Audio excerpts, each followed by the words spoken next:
as pessoas vão dar bom dia, etc., na página do YouTube, não aqui no sistema.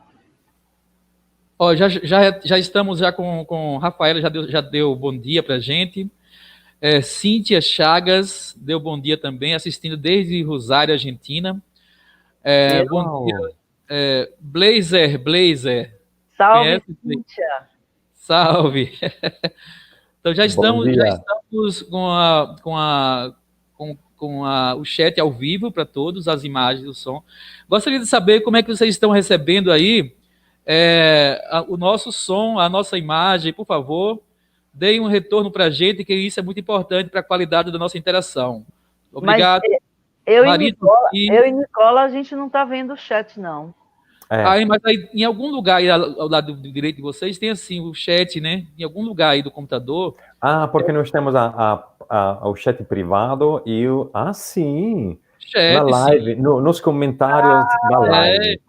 Agora sim. Agora. Sim. Viva aí. Irlena, querida, Fábio. Bom dia a todas e todos. Fábio, meu aluno do mestrado aqui. Muita gente linda chegando aqui. Pessoal do mestrado. Por sinal, Edleise, o Fábio Rony. Edleise fez uma... Edleise. Oi, Fábio fez um mestrado sobre o aluno migrante no semiárido, né? Foi em sociolinguística educacional, o aluno migrante. Depois um dia eu vou te mostrar para você conhecer o trabalho dele. Maravilha. Olha, aí tem mais aí, ó. Áudio e vídeo perfeito. Marisa Ortiz, querida, seja bem-vinda. Blazer. Irlena. Que bom. Tá todo mundo ouvindo bem. Eu acho que os sinais são ótimos, né? Patrícia, querida, Argolo. Rafaela Lima. Beleza. O pessoal tá chegando aos pouquinhos. Se a gente prefere dar um tempinho mais de 10 minutos, para ver se a gente consegue ter uma movimentação melhor. Nós agora são 9h06. Esperar até 9h10, vocês concordam? Pode ser. Bom, então se vocês concordam, tudo bem. Então... Sim, claro.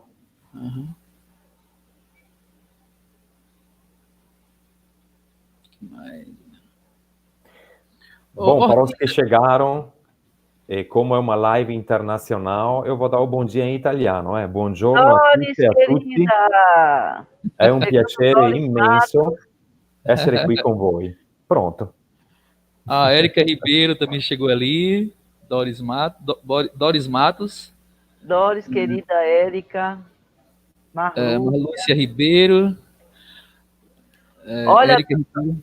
O Cosme Nicola Doris fez uma tese linda sobre o ensino de espanhol em perspectiva intercultural. Linda a tese dela, viu? A Doris Matos, que está aqui, que entrou, né? É um texto que tem que ser lido por qualquer pessoa que trabalha com interculturalidade e ensino de línguas. Muito bem. Vamos procurar... minha amiga querida. Úrsula Cunha. Aê! Úrsula Cunha. Úrsula, Cíntia. Desde a Argentina. Saludo, amiga. A Cíntia sabe falar italiano. Estou vendo aí. Buongiorno, Cíntia. Aê. Buongiorno também é um mundo mágico, que está falando. Josineia, salve o Neb. Salve Lince. Bom dia, Josineia. Josineia Costa é do que departamento? É da UNEB também? Salvador. Tá. Um prazer. Úrsula Cunha foi minha orientadora do mestrado de pós-crítica e agora é doutora da UFES do programa de linguística, de educação, aliás, de linguística. E tenho acompanhado nas bancas dela, fui uma orientanda dessas que sempre estudaram muito, sempre estudou muito e tem uma tese linda na Paraíba. O que mais aqui? Vamos lá. Lília.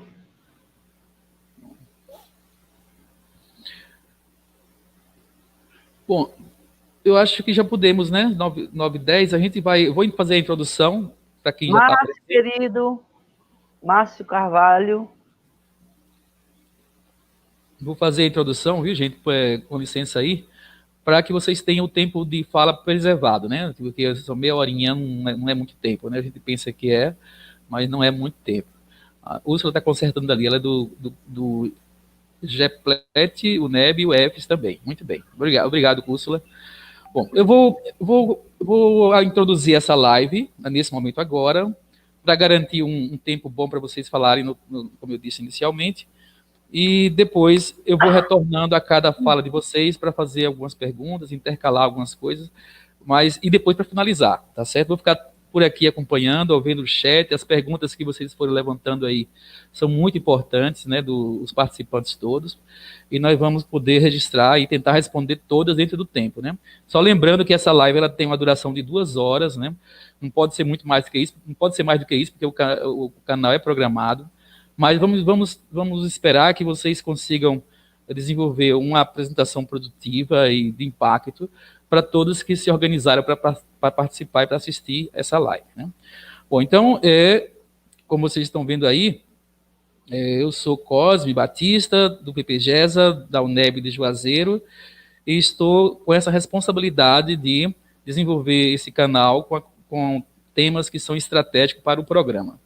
E nós temos esse quadro, que é o quadro de Comunicando Saberes, que acontece esporadicamente, mas a gente quer ver se faz uma regularidade desse canal, desse quadro, para poder trazer temas que são estratégicos para as linhas de pesquisa do programa.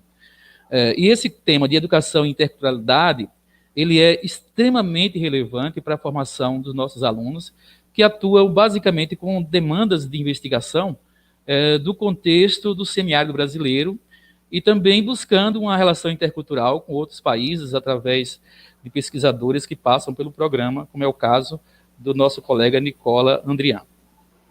Bom, então, para esse momento aqui, para esse momento, nós temos esses 2 convidados que eu já adiantei, mas assim, vou especificar um pouquinho, bem rapidamente, o currículo deles, porque eu acho que em algum momento eles vão poder falar mais, e vocês já conhecem bastante, né, os nossos colegas aí. Então, Edileise Mendes, professora da UFBA, que tem uma história longa com o tema de educação intercultural, já fez publicações diversas, já participei, inclusive, de um livro que ela organizou sobre os saberes em ensino de português, né, pela editora, não me lembro aqui, mas foi uma editora de São Paulo, de Campinas. Já participei de outras comunicações em congresso com ela, e gosto muito da abordagem que ela faz dessa visão interculturalista do ensino da língua portuguesa e do ensino de línguas.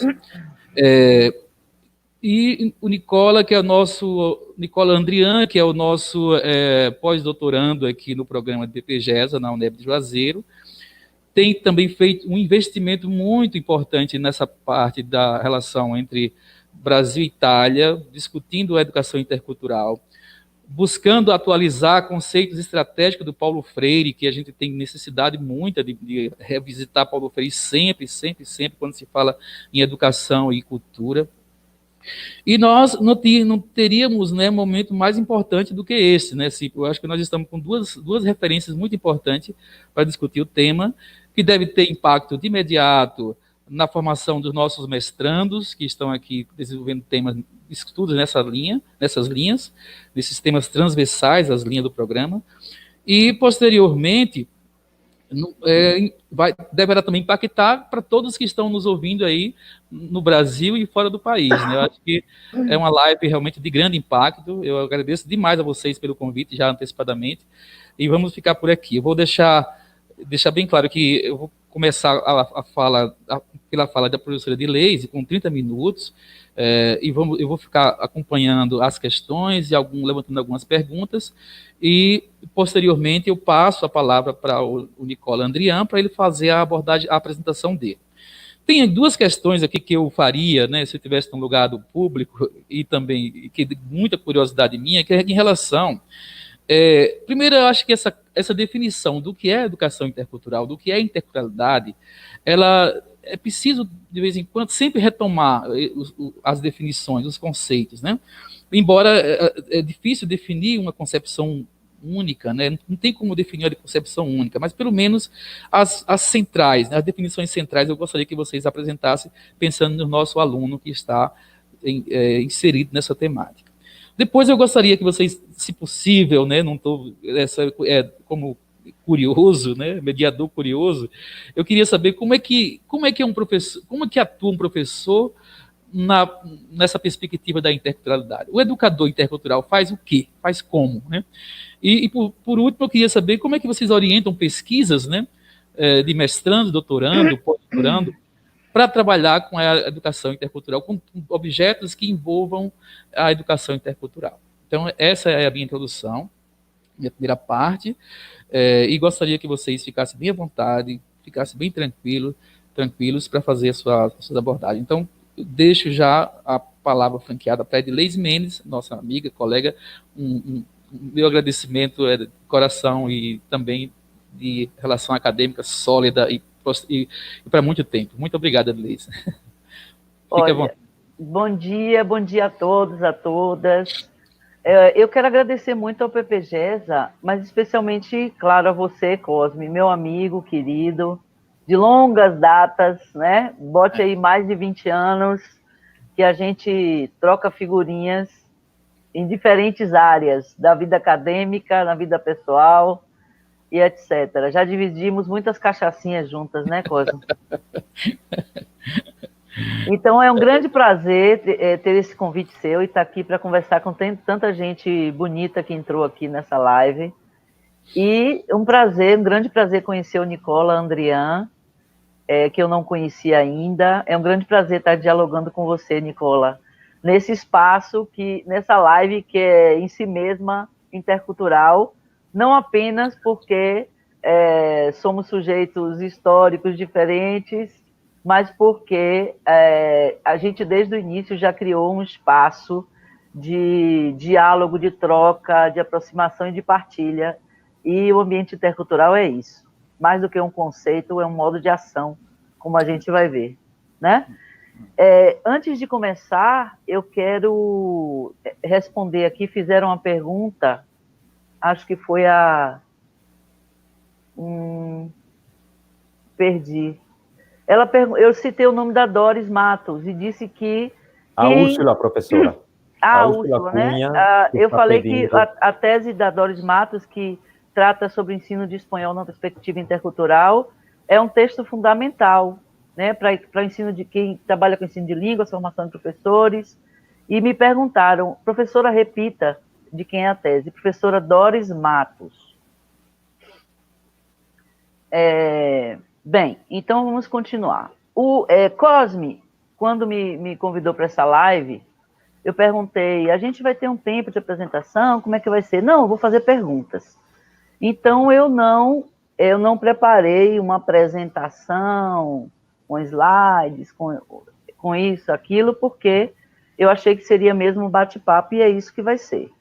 Então, vou falar de improviso nesses 30 minutos que eu tenho.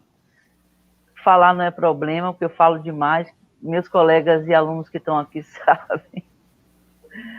Então, eu vou improvisar e a gente vai começar esse diálogo a partir desse improviso. Nicola, a minha amiga que eu falei, professora de italiano da UFBA, a Cristiane Landulfo, está na sala também. Então, acho que vai ser muito bom ela te ouvir por diferentes razões. Sigamos. Bem, Cosme fez uma provocação da gente fazer um pouco do histórico, de por que estamos aqui, né, trabalhando com essa questão. E, com muito orgulho, eu digo que eu acho que eu já tento ser intercultural desde a época da minha graduação e eu não sabia. Quando eu fiz a graduação, eu me inquietava muito pela discussão de temas dentro dos estudos da linguagem que incluísse outras visões de mundo, que incluíssem, por exemplo, as relações entre linguagem e o campo da antropologia, da psicologia, da psicanálise, da educação, e me incomodava muito aquela visão disciplinar radical que, em muitos casos, nossos cursos de letras têm.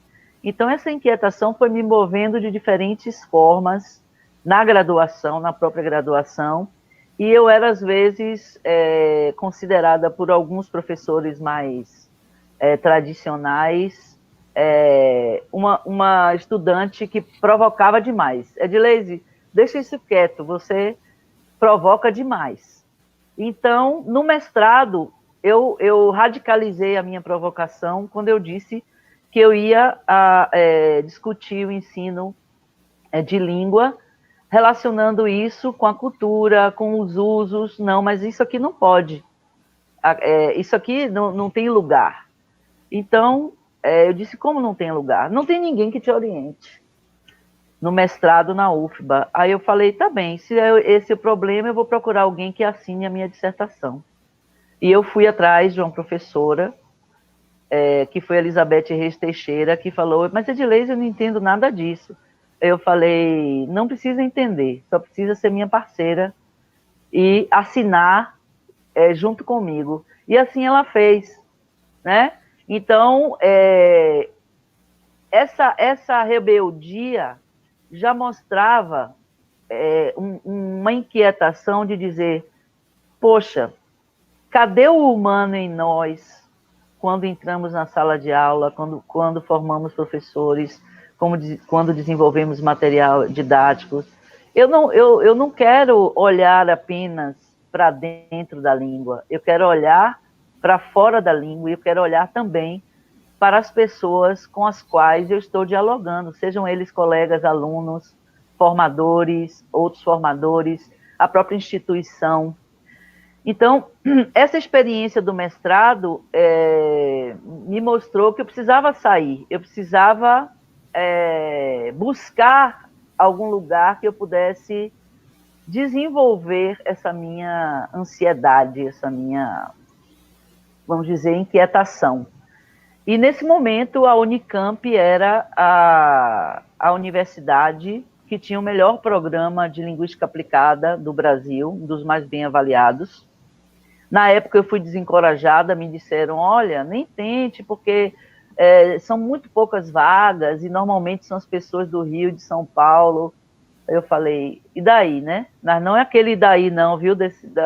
Daquela pessoa que não se diz o nome.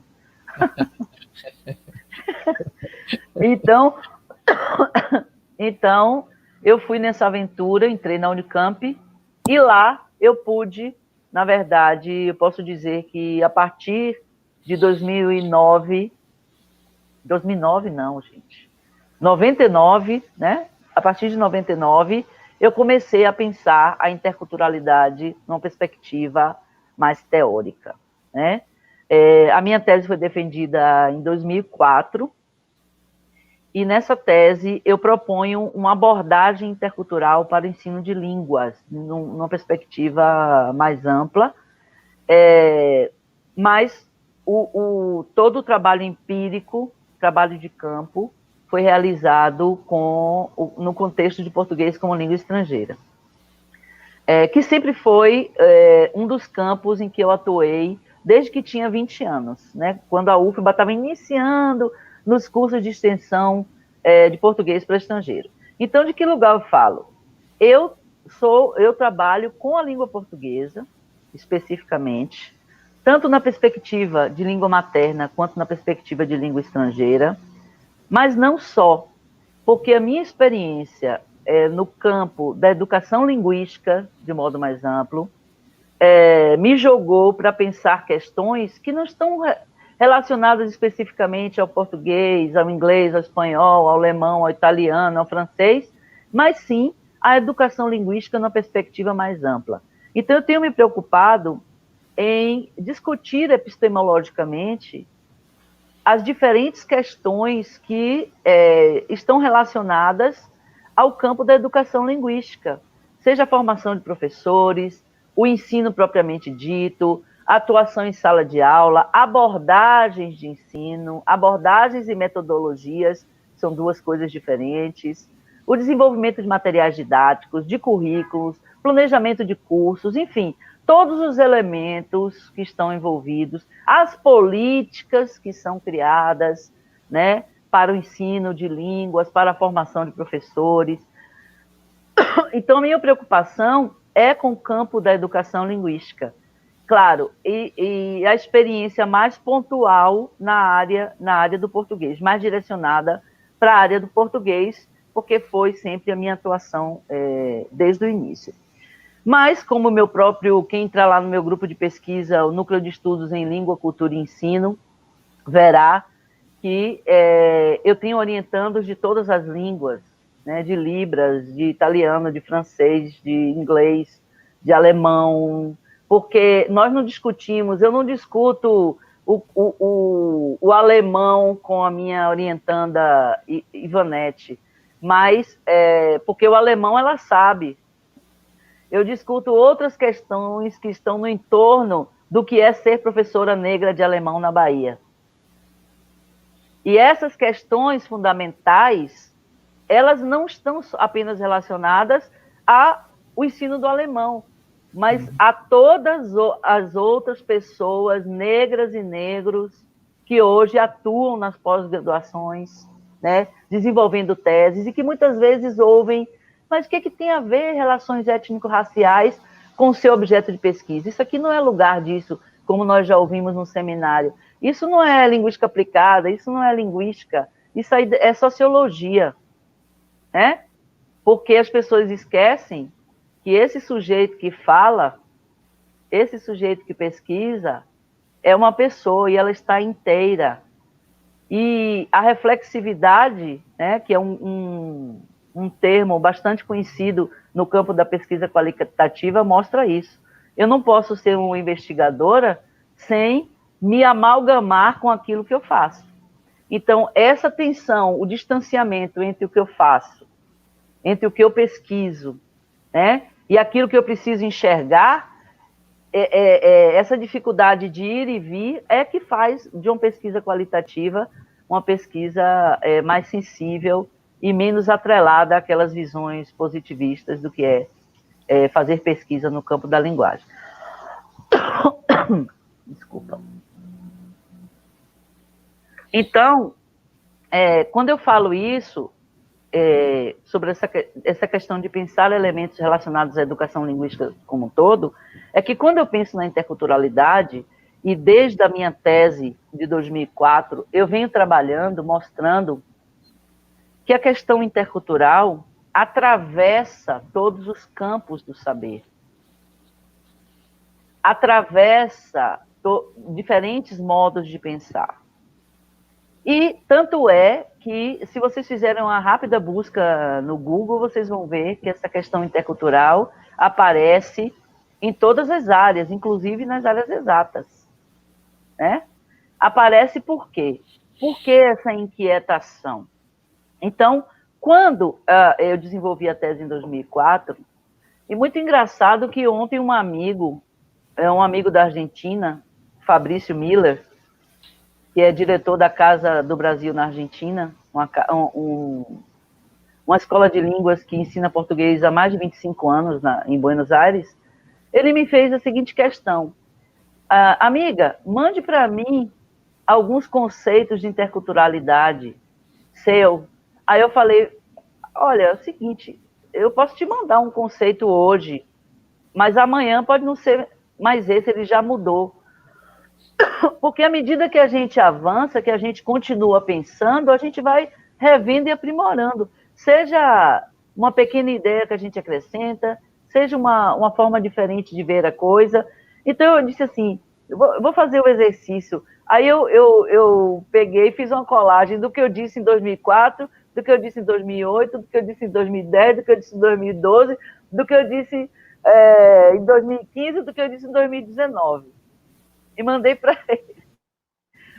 ele. Eu disse assim, você vai ver a gênese de uma ideia sendo aprofundada. Por quê? Porque essa pergunta, o que é interculturalidade, né?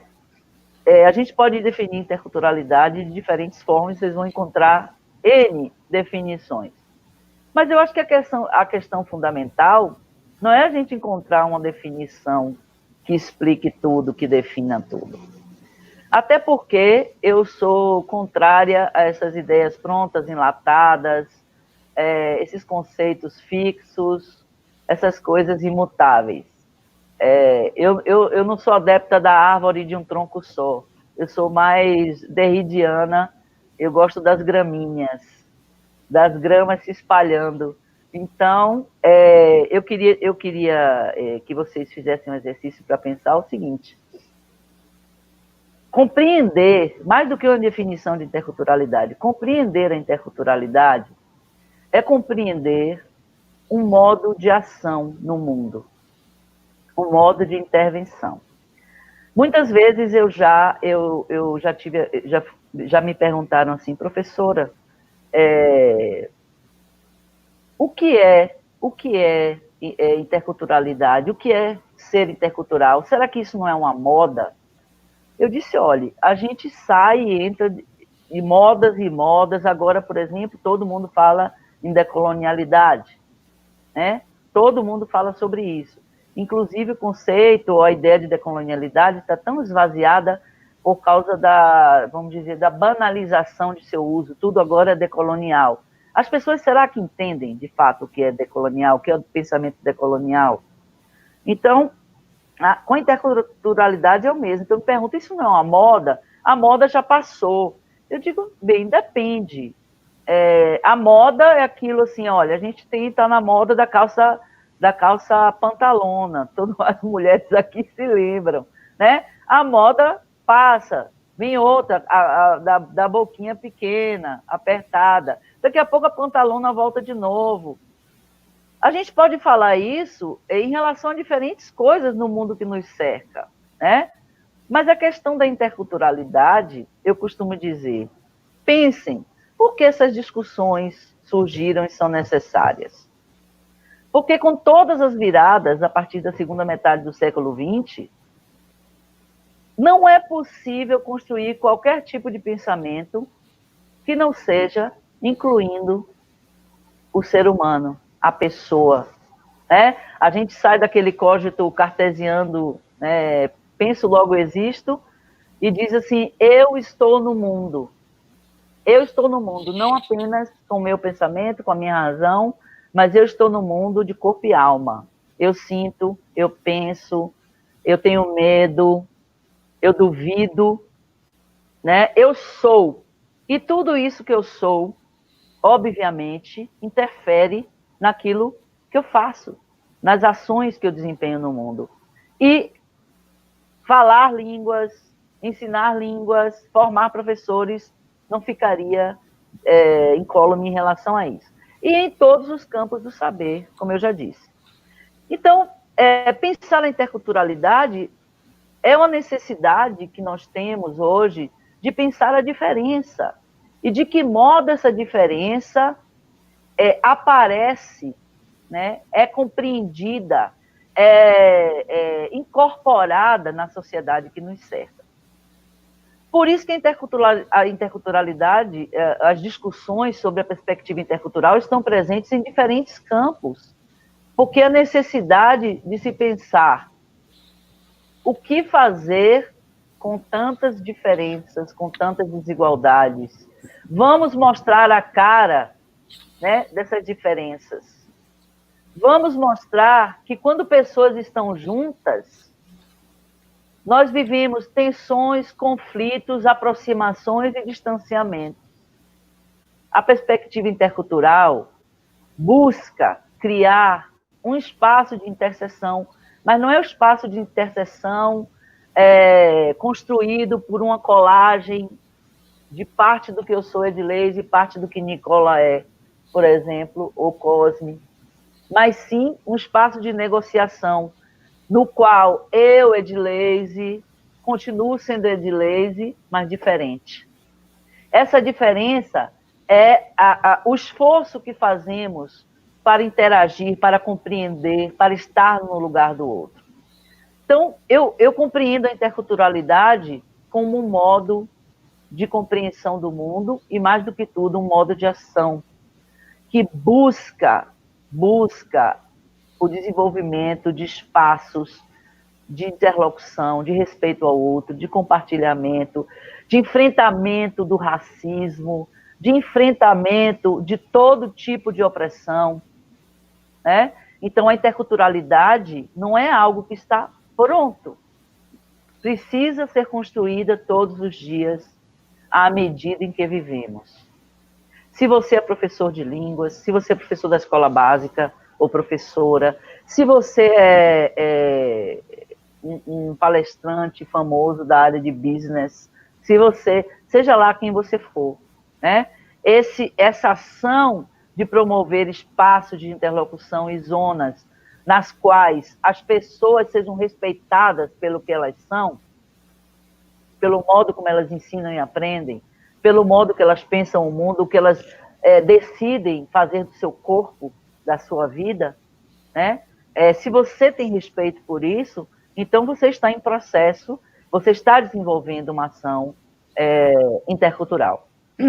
Então, mais do que um conceito, né, dizer, interculturalidade é isso. É preciso que a gente compreenda que a interculturalidade é uma dimensão em movimento, em construção, todo o tempo. Então, nesse sentido, eu quero chamar a atenção que desde que eu comecei a pensar sobre essas questões no doutorado, de lá para cá, eu venho tentando todos os dias ser uma professora e uma formadora intercultural, né? Porque tampouco ser intercultural é um estado, é um processo. Se alguém disser assim, eu sou uma professora intercultural, eu faço, na verdade, você está uma professora intercultural, porque você está em processo. Interculturalidade não é um estado, diferentemente do que eu compreendo como o multiculturalismo, certo? Portanto, eu costumo sempre falar isso, quando a gente pensa nas sociedades contemporâneas, ninguém duvida que elas são multiculturais e multilingües, mas elas são interculturais? Obviamente que não, porque o multiculturalismo não pressupõe em si esse espaço de diálogo, de respeito. Normalmente, muitas sociedades multiculturais, como a norte-americana, agora nós estamos vendo o que está acontecendo nos Estados Unidos, né?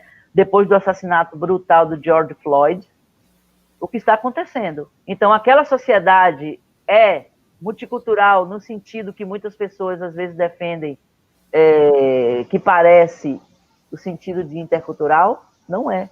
Assim como o Brasil também não é, né? Porque o multiculturalismo das sociedades contemporâneas é uma condição, mas a interculturalidade é uma construção, né? É uma construção, é algo em construção. Então, esse querer ser, querer fazer, querer construir, toma toda a nossa vida, tudo que nós fazemos.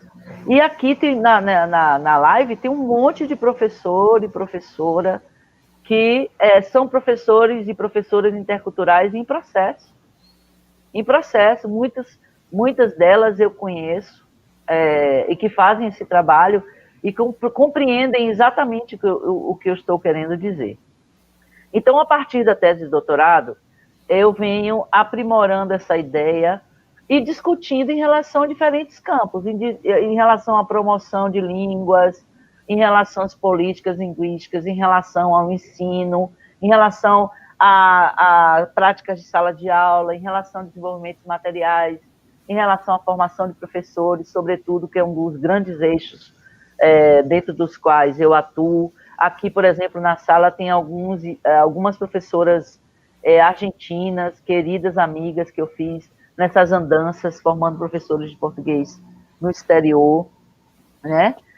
E outros de outras partes do mundo, justamente buscando afinar essa ideia de interculturalidade que está sempre em processo. Veja que eu não estou falando conceito, estou falando da ideia de interculturalidade que está sempre em processo com os diferentes campos da minha atuação. Pensando isso na formação de professores, né? Eu costumo dizer nas minhas formações, para os meus alunos da graduação, para os meus alunos da pós-graduação, você não se torna um professor interculturalista depois que leu meia dúzia de textos. Li meia dúzia de textos que falam sobre interculturalidade, me transformei um professor interculturalista. Isso não existe. Desculpem. Isso não existe, né? Por quê? Porque repito novamente, a compreensão sobre o que é ser intercultural começa com uma ação, com um modo de ação. Vocês me escutam? Ah, porque tinha um barulho no fundo e desapareceu. Foi Cosme, né? Desligou o microfone. Então, essa ação começa quando você tem consciência. Os textos que você lê, as discussões que fazemos em salas de aula, elas servem para quê? Elas servem para despertar, dizer, olha só, eu nunca tinha pensado nas coisas nessa perspectiva. Eu nunca tinha me confrontado com olhar a sala de aula nessa perspectiva, ou olhar a formação de professores, ou olhar o material didático que eu trabalho. Meu Deus, eu nunca tinha pensado nisso. Então, eu ouço muito dos meus parceiros e parceiras, alunos e professores, exatamente isso. Para que servem essas chacoalhadas? Para você começar a ação de construção da interculturalidade. E aí Cosme falou assim, mas em que consiste isso exatamente? Primeiro, né, a gente em sala de aula costuma reproduzir parâmetros, reproduzir práticas que nós aprendemos na nossa história escolar, como alunos, que nós incorporamos, que nós aprendemos até ao longo do curso de letras, né, que é estabelecer as coisas como sendo definitivas. Isso é isto aqui, isso é isso. E a gente leva esse pacote pronto para a sala de aula e a gente não se preocupa em ouvir. Vou dar só um exemplo. Os cursos de formação de professores. Eu participo de curso de formação de professores desde 20 anos de idade. Eu era formadora dos professores do estado da Bahia. Participei de muitos cursos. Naquela época, muito jovem, eu pegava aquele módulo lindo, levava todos os textos da hora, todas as teorias contemporâneas, como ensinar texto na sala de aula, como trabalhar gramática, como fazer isso e isso. Levava, a gente passava aquela semana com os professores internados, discutindo todas aquelas teorias. E eu nunca me perguntei. Eu já perguntei a eles o que eles sabem fazer. Então, só depois de pensar, de começar a pensar essas práticas, uma interculturalidade em movimento, é que eu compreendi, meu Deus, não adianta eu levar nada inovador. O que essas pessoas são? O que elas sabem fazer? O que elas fazem? Né? E uma das coisas mais emocionantes para que eu pudesse também compreender isso foi assim, foi ter uma professora na escola básica, na sexta e sétima séries, que me fez querer fazer letras. E 30 anos depois, ela aparece na minha sala, na UFB, e diz assim, eu quero ser sua aluna de mestrado. Eu disse, meu Deus, mas isso é uma emoção. A minha professora querida que me fez fazer letras. E ela disse, eu quero transformar em teoria aquilo que eu já fazia. Que eu já faço há 30 anos. Mas eu quero que alguém veja o que eu fazia. Então, essa compreensão de que as práticas de formação e de ensino de línguas não se ocupam e não sabem quem é a pessoa com quem dialogamos, é um dos grandes problemas que um professor interculturalista tem que abrir os olhos. Quem são essas pessoas para quem eu ensino? Quem são esses colegas com os quais dialogo? Né? Quem sou eu nessa pesquisa? Quem são essas pessoas que antigamente chamavam de os informantes, não? E em alguns campos da pesquisa ainda continuam sendo chamados informantes. Nós não temos informantes, nós temos pessoas com as quais dialogamos. Então, um professor em processo interculturalista, um pesquisador, ele vai atentar para o fato de que nós nunca ouvimos. Ouvir é um exercício do processo intercultural. Porque ouvir, ver, sentir é um caminho para a gente compreender o mundo que nos cerca. Compreender. Não é aceitar, não é tolerar. Na semana passada, nossa querida amiga e colega Márcia Paraquete, professora de espanhol e formadora da UFBA, disse numa live que ela fez na Lab, de que a palavra tolerância é horrível, é de fato horrível, é abominável. Exatamente por isso, porque o exercício intercultural não é o exercício da tolerância. Isso fazem os multiculturalistas, tipo aqueles multiculturalistas do norte global que não compreendem de fato o que é o pensamento intercultural. E eu estou falando agora bem na perspectiva do Sul, né? As epistemologias do Sul, que o nosso querido Carlos Júnior, professor de Sergipe, definiu muito bem na Wikipédia. O sulear. Eu estou suleando o pensamento agora de modo explícito. Então, esse é o primeiro passo. Olhar, pensar, sentir, ver o que está acontecendo à nossa volta. Depois, um outro processo importante, isso aqui, claro, eu estou me voltando para o professor de línguas, mas isso se aplica aos professores e professoras de qualquer conteúdo, né? Como é que se aprende alguma coisa? Pensando sobre ela na vida, no uso. Se aprende língua usando e pensando sobre a língua na vida. Então, aprender uma língua não é simplesmente incorporar um conjunto de estruturas e regras, de combinação, etc. Aprender uma língua é aprender a ser e estar em um outro lugar de identidade. É aprender a viver nessa língua. Portanto, para a gente compreender isso e compreender a interculturalidade em movimento, em processo, a gente tem que mudar as práticas que deixam a língua viva de fora, deixam as experiências de uso de fora da sala de aula. Por quê? Não dá para você olhar para a pessoa com quem você interage, não dá para você ouvir, não dá para você sentir, não dá para você tocar, se você não traz o mundo para dentro da sua sala de aula. São coisas interligadas. E um terceiro aspecto, as salas de aula costumam ser um microcosmo do que acontece lá fora, certo? Portanto, nas salas de aula tem conflitos, tem hierarquias, tem aquele que sabe mais, tem o que sabe menos, tem o mais envergonhado, tem aquele que acha que nunca vai aprender uma língua porque não sabe pronunciar, tem aquele que acha o mais próximo do nativo possível, tem o professor que não compreende as diferentes culturas de aprender dos alunos, ou as diferentes culturas de estar presente na sala de aula.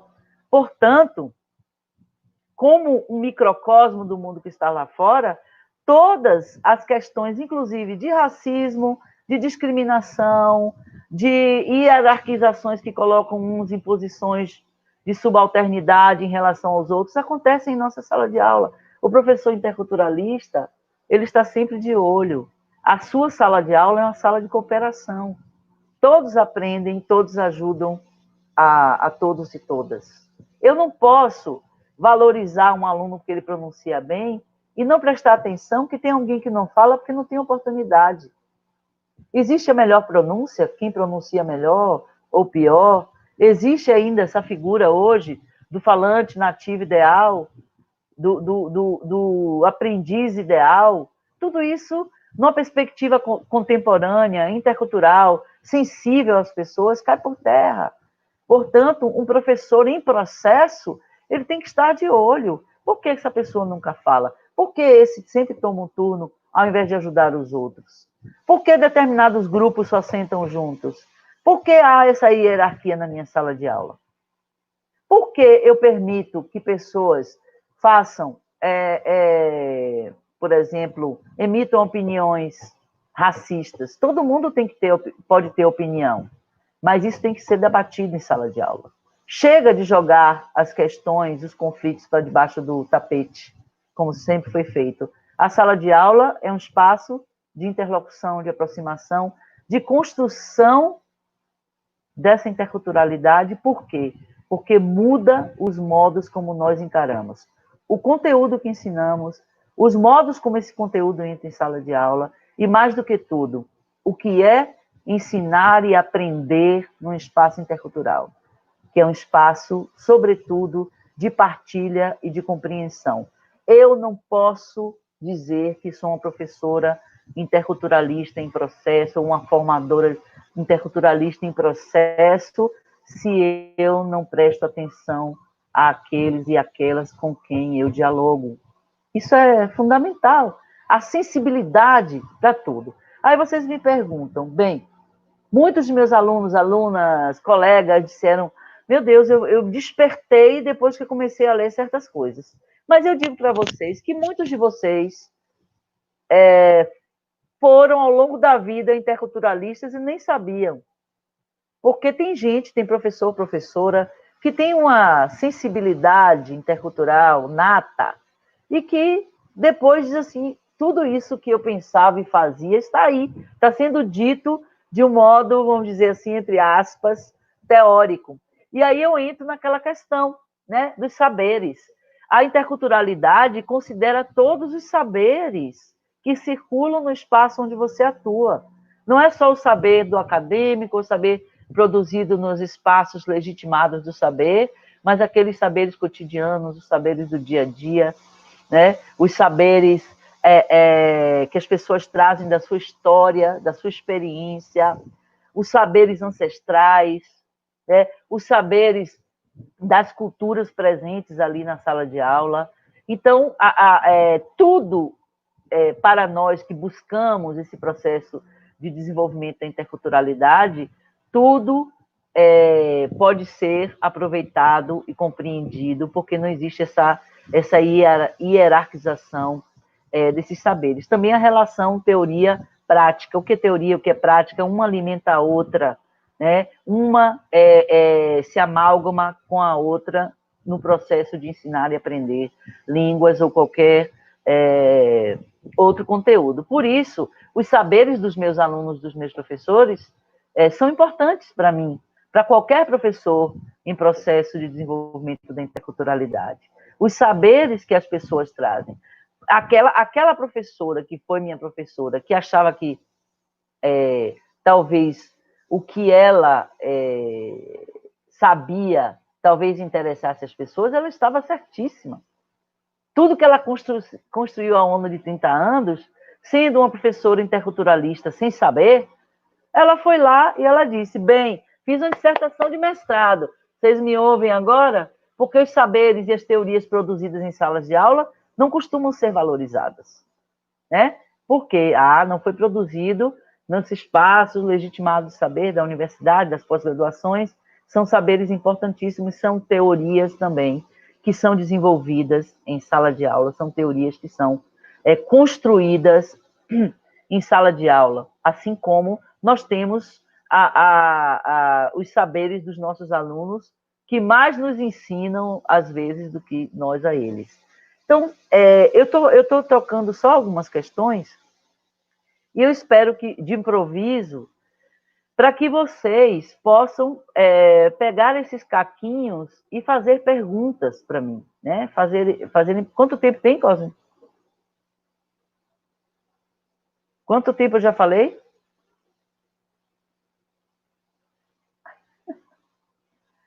Então eu vou falando. Você não falou nada, eu vou falando. Eu quero que... Quanto tempo eu já falei? Você falou próximo de 30 minutos, falta aí uns 28 minutos. Se você quiser... então peraí, eu vou gastar meus 2 minutos. Gaste. Pode então, gastar. Eu quero só pedir a vocês que pensem nessas questões, anotem essas questões e façam perguntas, porque isso é mais fácil da gente construir.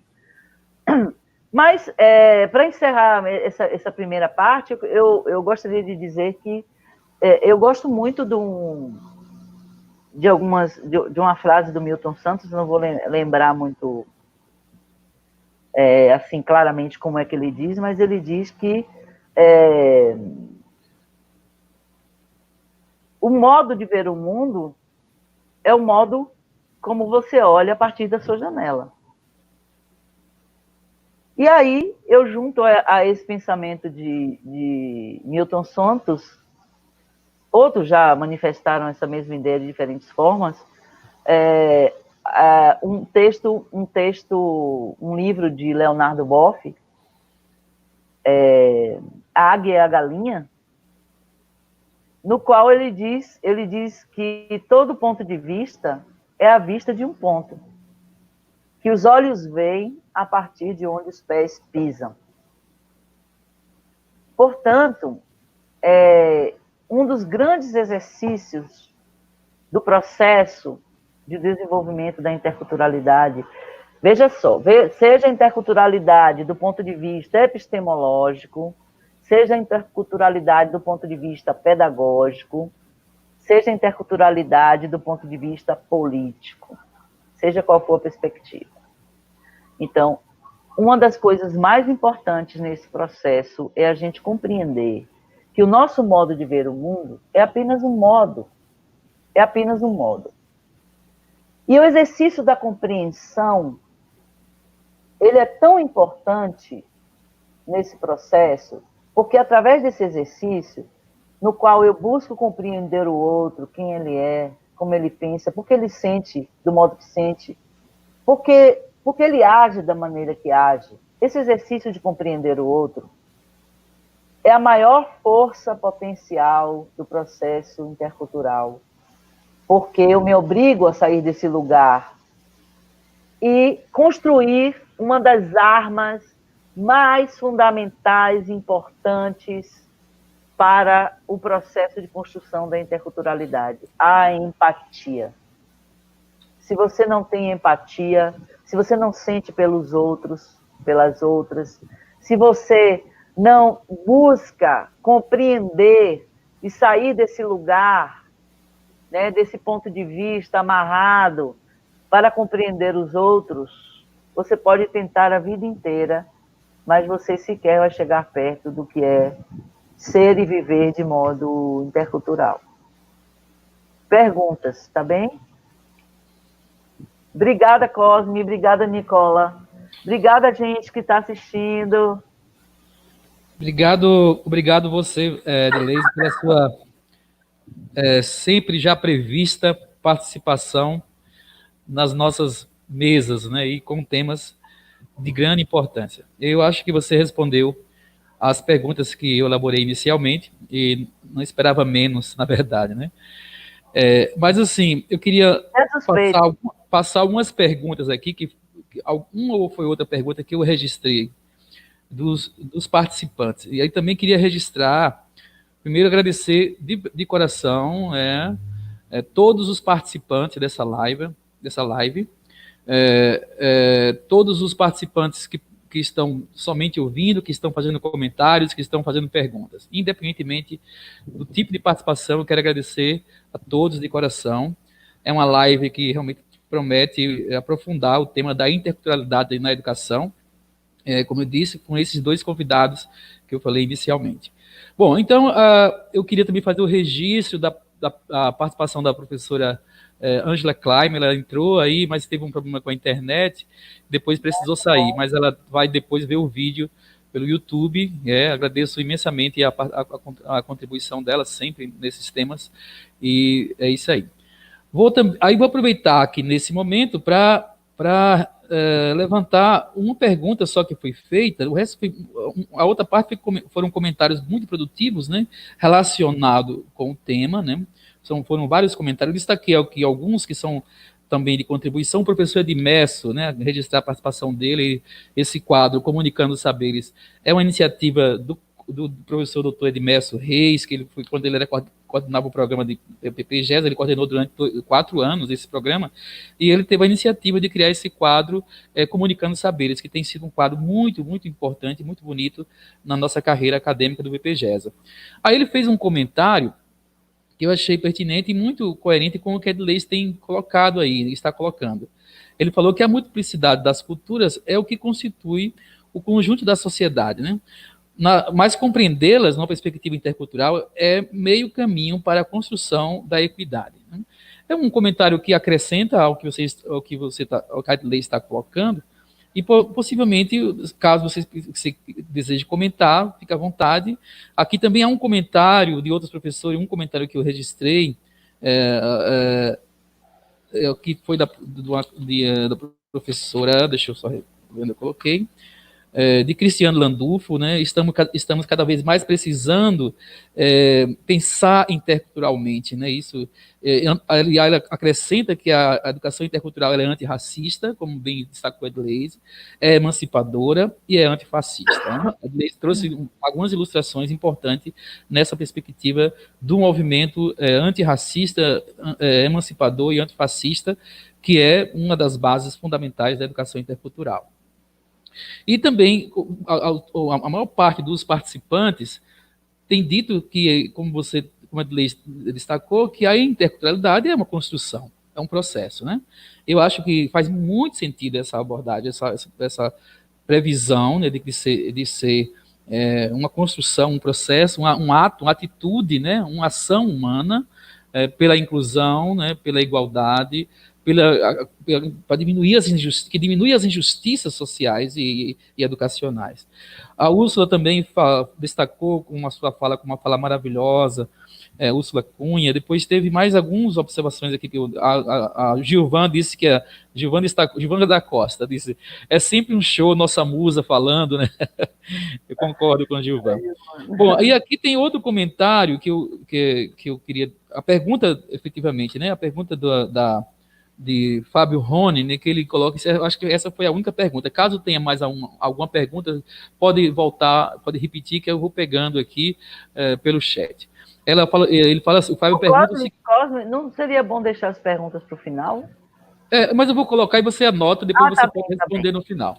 Ele quis saber o seguinte: como didatizar a interculturalidade linguística diante de todas as variedades do português brasileiro, na perspectiva do conceito de língua cultura? Ótima pergunta. Desafiadora, né? Então você anota essas perguntas, esses comentários, e aí, quando for para fechamento, você responde o que você puder responder, e a gente vai encerrando a nossa live depois da fala do nosso querido colega Nicola Andriano. Ótimo.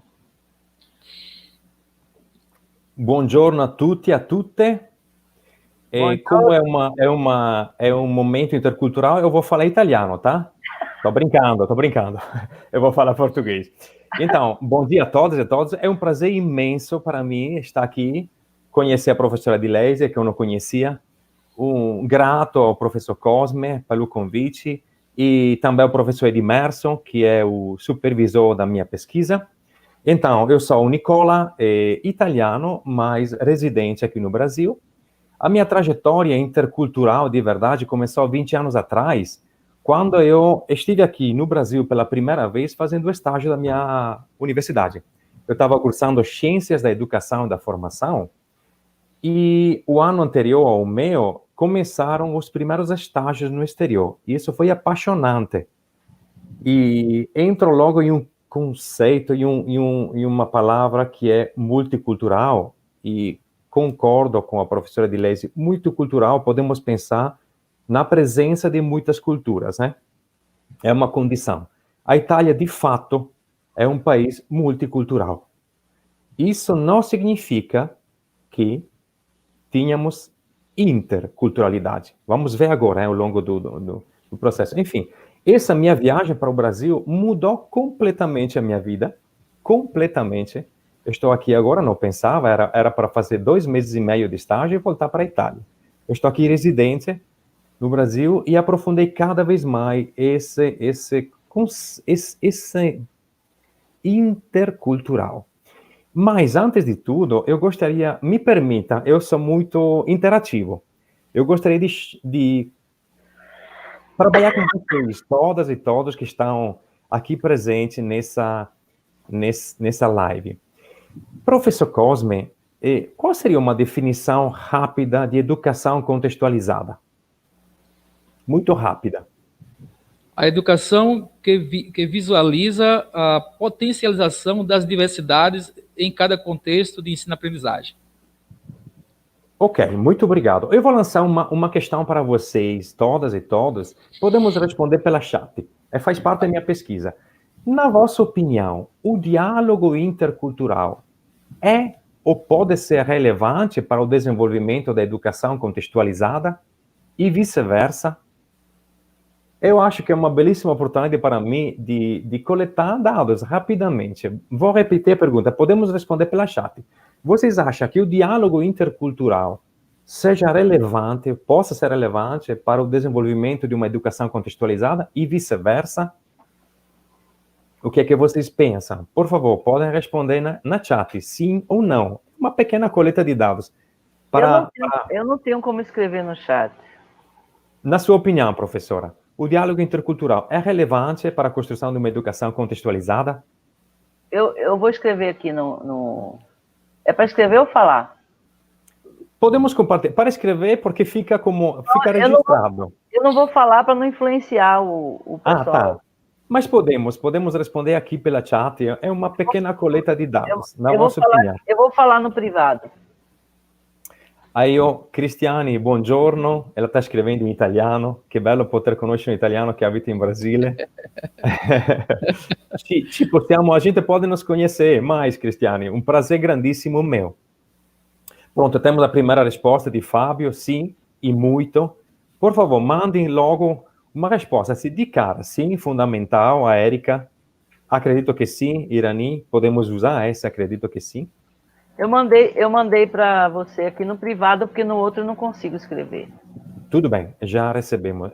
A Núbia mandou sim, a Alicia também sim, totalmente, fundamental.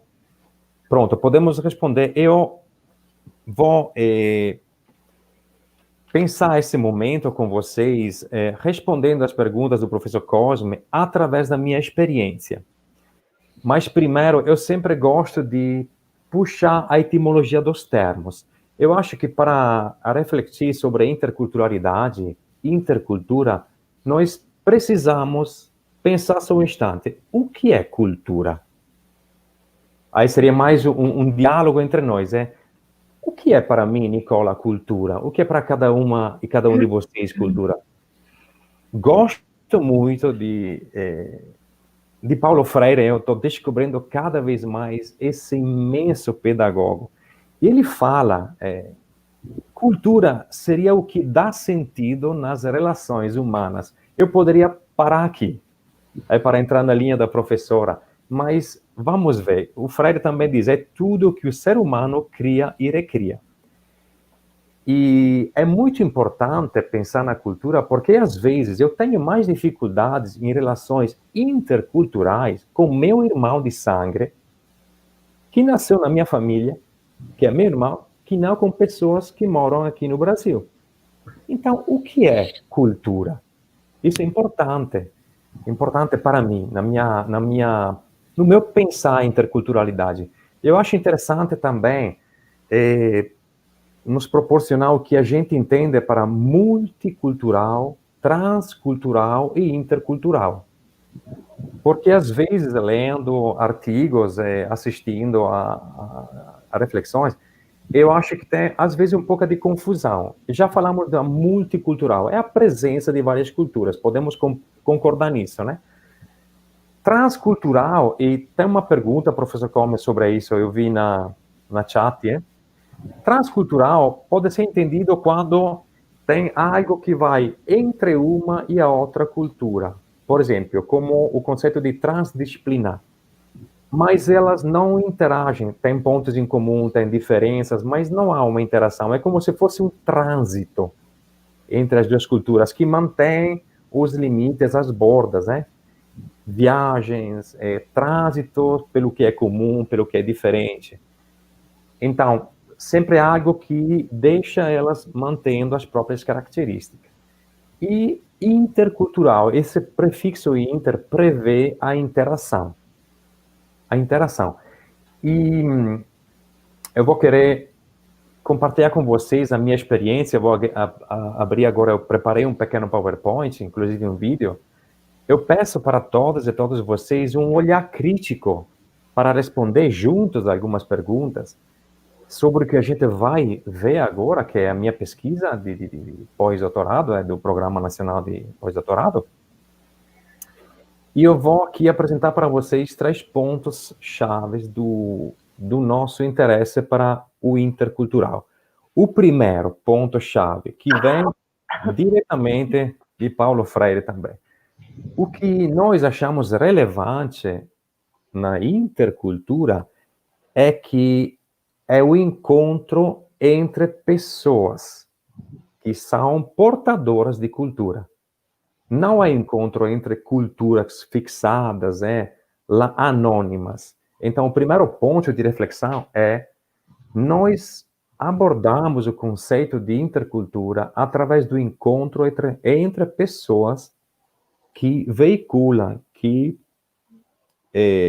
portam as próprias culturas. Vocês estão conhecendo o Nicola, italiano, mas a minha visão de cultura é totalmente diferente, eu vou repetir, de meu irmão, da mesma família. Então, nós achamos interessante e importantíssimo o diálogo entre as pessoas que carregam, que são portadoras de uma cultura, que, como a professora falou, com certeza não é nada de fixo, é sempre uma contínua construção. E o interessante é que nós construímos juntos esse conceito de intercultura, mas só através do diálogo. O segundo ponto importante para nós é que, para eu entrar em contato com vocês, para eu conhecer vocês, para eu dialogar com vocês, primeiramente, eu devo me conhecer. Eu devo conhecer o Nicola, eu devo conhecer as minhas raízes, a minha educação. E por isso que para nós é fundamental a educação contextualizada. Porque senão o nosso diálogo fica lá na superfície. Mas quem sou eu? Aí eu posso dialogar com vocês. Então, esse é o segundo ponto. E é por isso também que a gente, na pesquisa, trabalha com o diálogo entre o português e o italiano. Vocês vão ver que os estudantes trabalham com isso, com os dois idiomas. O terceiro ponto é que mais importante não, são os três importantes. E, no nosso diálogo é interessante encontrar, refletir sobre as semelhanças e as diferenças. O que nos torna comum? Porque, por exemplo, sempre me chama a atenção a frase de alguns amigos aqui que falam: Nicola, você é o mais brasileiro dos italianos que eu conheci. Você é mais brasileiro do que muitos brasileiros, meus amigos. Isso sempre me chamou a atenção. Então, no diálogo intercultural, quais são as características que são semelhantes e quais são as diferenças? Então, e também aqui o Paulo Freire tem uma frase no livro Pedagogia da Esperança, um reencontro com a pedagogia do oprimido, de 1993, que me deixa, assim, emocionado. Ele afirma que o caminho para assumir-se como maioria está em trabalhar as semelhanças entre si e não só as diferenças. E assim, criar a unidade na diversidade. Isso para mim é incrível. Então, esse Paulo Freire é imenso. Eu uso esse objetivo. Mas agora, eu gostaria de compartilhar com vocês. Tem perguntas aqui. Exatamente. A Kelly está fazendo uma pergunta muito, muito interessante. Eu posso puxar agora ou vou responder? Vou responder no final, né? Kelly, acho que também a apresentação pode nos ajudar. Sim, existem muitas afinidades entre o Paulo Freire e Dom Milani, muitas. São perguntas interessantes. Então, professor Cosme, eu vou tentar... eu vou compartilhar o trabalho, tá? Então, por favor, sejam críticos nesses 3 pontos ao longo da apresentação. Você vai ver agora a pesquisa minha desenvolvida em ação mesmo.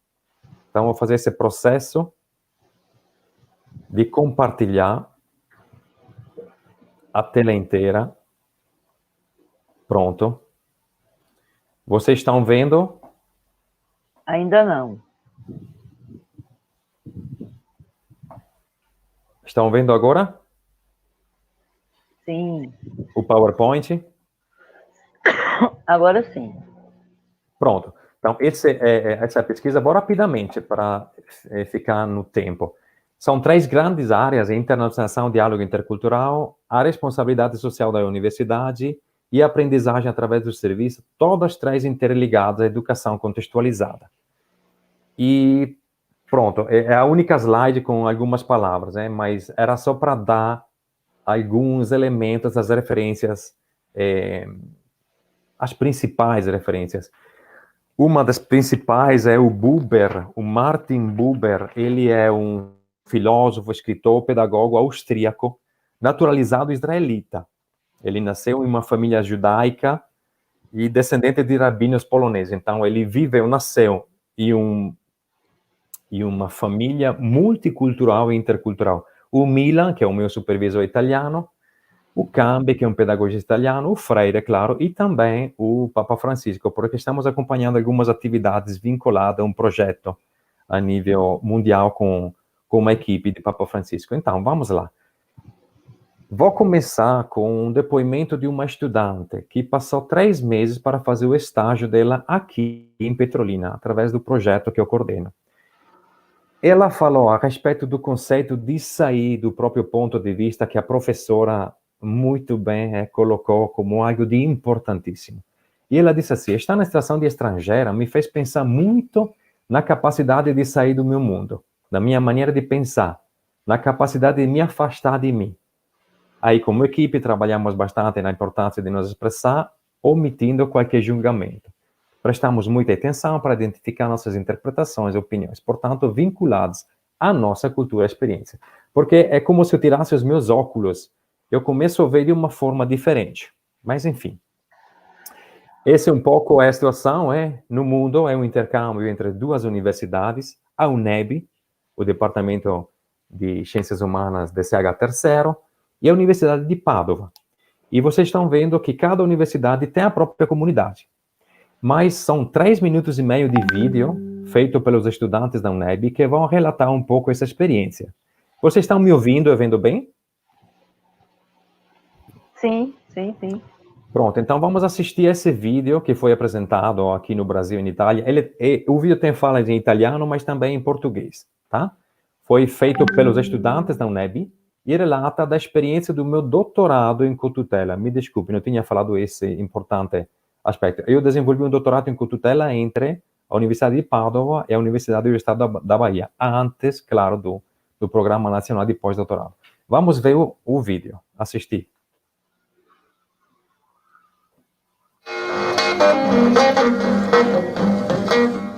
E noi dobbiamo costruire insieme la comunità, facendo in modo che l'università non sia un'isola felice ma separata, sarebbe infelice, ma sia veramente luogo di incontro, di dialogo, di collaborazione.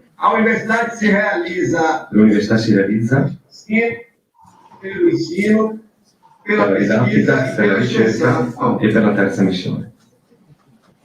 Mas quando um trabalho se propõe Ma quando uno a reunir esses segmentos e cerca di riunire questi 3 segmenti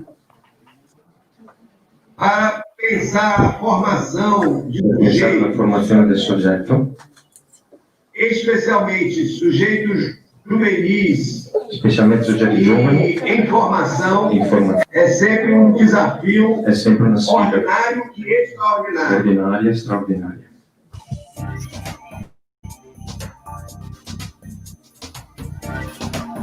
Il progetto di ricerca Inter-Eurisland si propone di analizzare e sviluppare in modo giustificato un modello innovativo di internazionalizzazione di esperienze di responsabilità sociale dell'università. Questo attraverso la mobilità internazionale di studenti in corso di laurea che sviluppano percorsi misti di studio e tirocinio all'estero.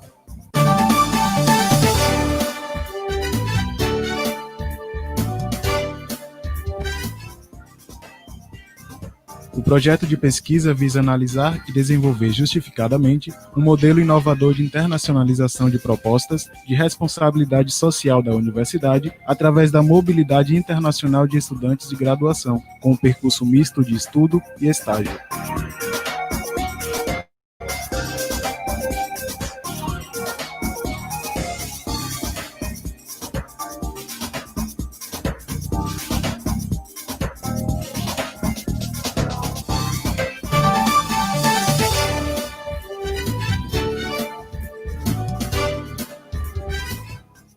O coração da proposta é o projeto de responsabilidade social, extensão, que a universidade desenvolve com a própria comunidade. Um espaço que se torna terra de fronteira, onde a universidade e a comunidade dialogam, ensinam e aprendem mutualmente.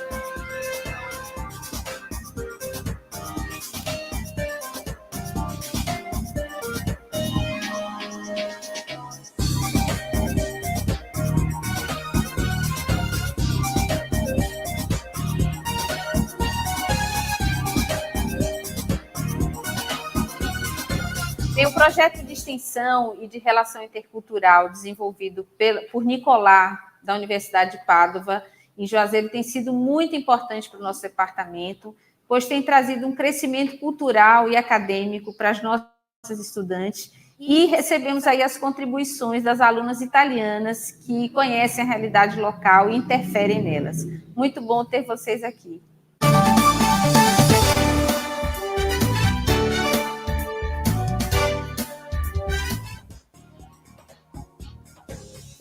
São compartilhados os objetivos acadêmicos e as reais necessidades da comunidade, e os estudantes aprendem através do estudo e do serviço solidário. Se isso acontece através da coexistência e colaboração entre estudantes, pesquisadores, professores e técnicos locais e estrangeiros em mobilidade, o modelo é posto em prática, em sua totalidade.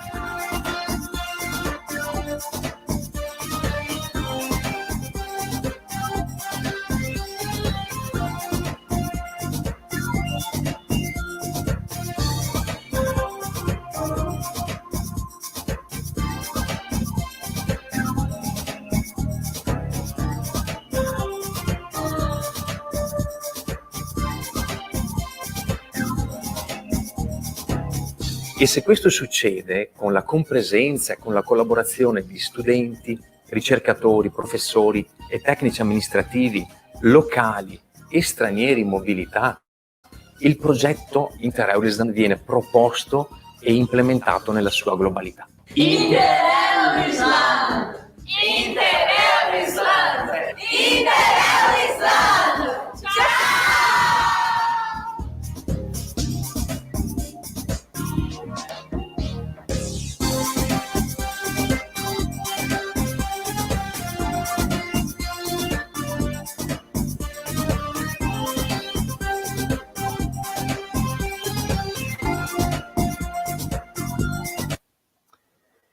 Pronto, voltamos. Eu sempre preciso agradecer essa turma da UNEB de jornalismo que realizou esse trabalho muito, muito interessante. Eu uso até o termo bacana, eu gosto dessa palavra.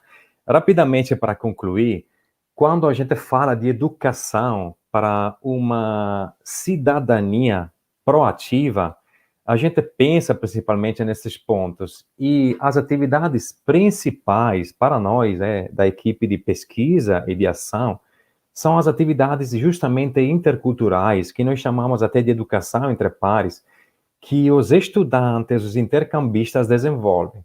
Então, eles criam relações, eles criam diálogos e atividades juntas, como aqui nós vemos quando eles vão, as nossas brasileiras vão, eu usei nossas, né? Eu me sinto brasileiro e italiano, vão no aeroporto esperar as moças que vêm da Itália, o curso de italiano, de língua e cultura italiana, conduzido por mim e pelas estagiárias com os estudantes do DCH, momentos em rádio, tanto aqui no Brasil como lá na Itália, na universidade, momentos de encontro na universidade com os tutores do intercâmbio, momentos de formação, um seminário em Roma, 3 dias.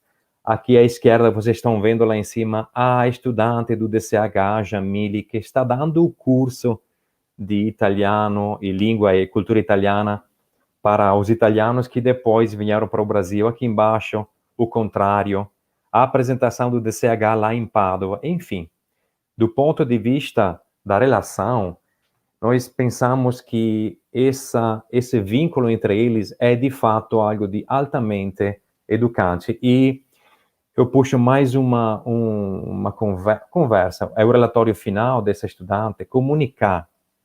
Esse é exatamente o ponto. Usando habilidades, recursos, capacidades que você nem sabia de ter. É conhecer a si mesmo antes de conhecer o outro. É saber esperar o tempo do outro, que deve decidir se ele quer entrar em um relacionamento com vocês. Eu acho essa frase incrível. É saber ouvir, sem pretender já ter uma resposta pronta, uma determinada solução. É se envolver, se expor, compartilhar sentimentos e emoções. Ela puxa um assunto muito importante. Quando nós falamos de diálogo, eu preciso compartilhar. Não posso só falar ou só ouvir. O diálogo de verdade é quando as pessoas envolvidas compartilham. E essa foi uma experiência de uma semana atrás com as estudantes do DCH de Salvador e os intercambistas italianas que virão para cá de agosto. Acompanhamos a construção de um vídeo por algumas das pessoas das etnias que vocês estão vendo da Bahia.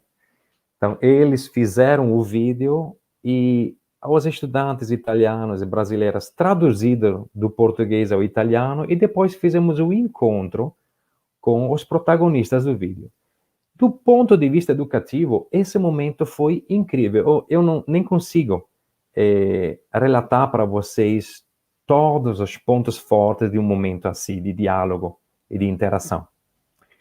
Pronto, aqui além das atividades anteriores, tem os seminários didáticos, tanto lá em Pádua, na universidade, na comunidade, como aqui em Juazeiro. Tem os momentos de oficinas didáticas entre os estudantes da universidade e as comunidades. Estão vendo aí o Casa Lá, e fizemos um momento com a turma toda de relações interpessoais e dinâmicas de grupo. Embaixo estamos na universidade em Rovigo, na Itália, com as estudantes brasileiras e os cidadãos migrantes da cooperativa onde elas faziam o estágio. Aqui embaixo estamos com os adolescentes em conflito com a lei, aqui em Juazeiro, onde as italianas estavam fazendo o estágio. Enfim, uma relação entre universidade e comunidade. Esse também é diálogo intercultural. A cultura da universidade, a cultura da comunidade. E um dos últimos relatórios, essa é uma amostra do DCH terceiro, curso de pedagogia. Meu projeto teve como principal objetivo motivar a aprendizagem da língua italiana, algo que é realmente um desafio após experiências traumáticas, além do fato de não conviver com os italianos em sua vida cotidiana. Ela trabalhava com cidadãos migrantes da cooperativa. E veja aí, o fato de Freire. Comecei a contar parte da minha experiência para aprender italiano, pois eles estavam curiosos, porque eu cheguei aqui na Itália menos de tempo que eles. Então, eles tinham algo em comum. Ser estrangeiros e querer aprender o idioma italiano. E aqui são as gerações das estudantes intercambistas. Nessas fotos vocês estão vendo 5 diferentes gerações, porque é um ciclo contínuo. Um semestre na Itália e um semestre no Brasil. Então, por exemplo, se eu estou ensinando aqui a cultura, o idioma português aos italianos, quando eu vou na Itália o próximo semestre, eu encontro eles. E lá eu serei o, entre aspas, professor facilitador do português para os que virão para cá. Então, é um ciclo contínuo. E vou finalizar, mais uma vez, puxando a conversa da professora, vamos falar de pontos de vista. Veja, esse é o mapa do mundo. Esse também é um mapa do mundo. E esse também é um mapa do mesmo mundo. Mas o mundo visto por posições, por olhares diferentes. Veja, o que está no meio aqui do mapa? O que está no meio do mapa aqui? O que está no meio do mapa aqui? E vou finalizar essa minha parte com a fala de uma das últimas estagiárias, que aqui vocês estão vendo uma atividade de yoga no CAPS infantil, aqui em Juazeiro. Ele é da área de psicologia. A sensação era de estar dentro de um caleidoscópio de relacionamentos, atividades, reflexões e conscientização que deram origem a uma minha visão mais ampla e crítica, tolerante e inclusiva, mais calorosa e humana do mundo.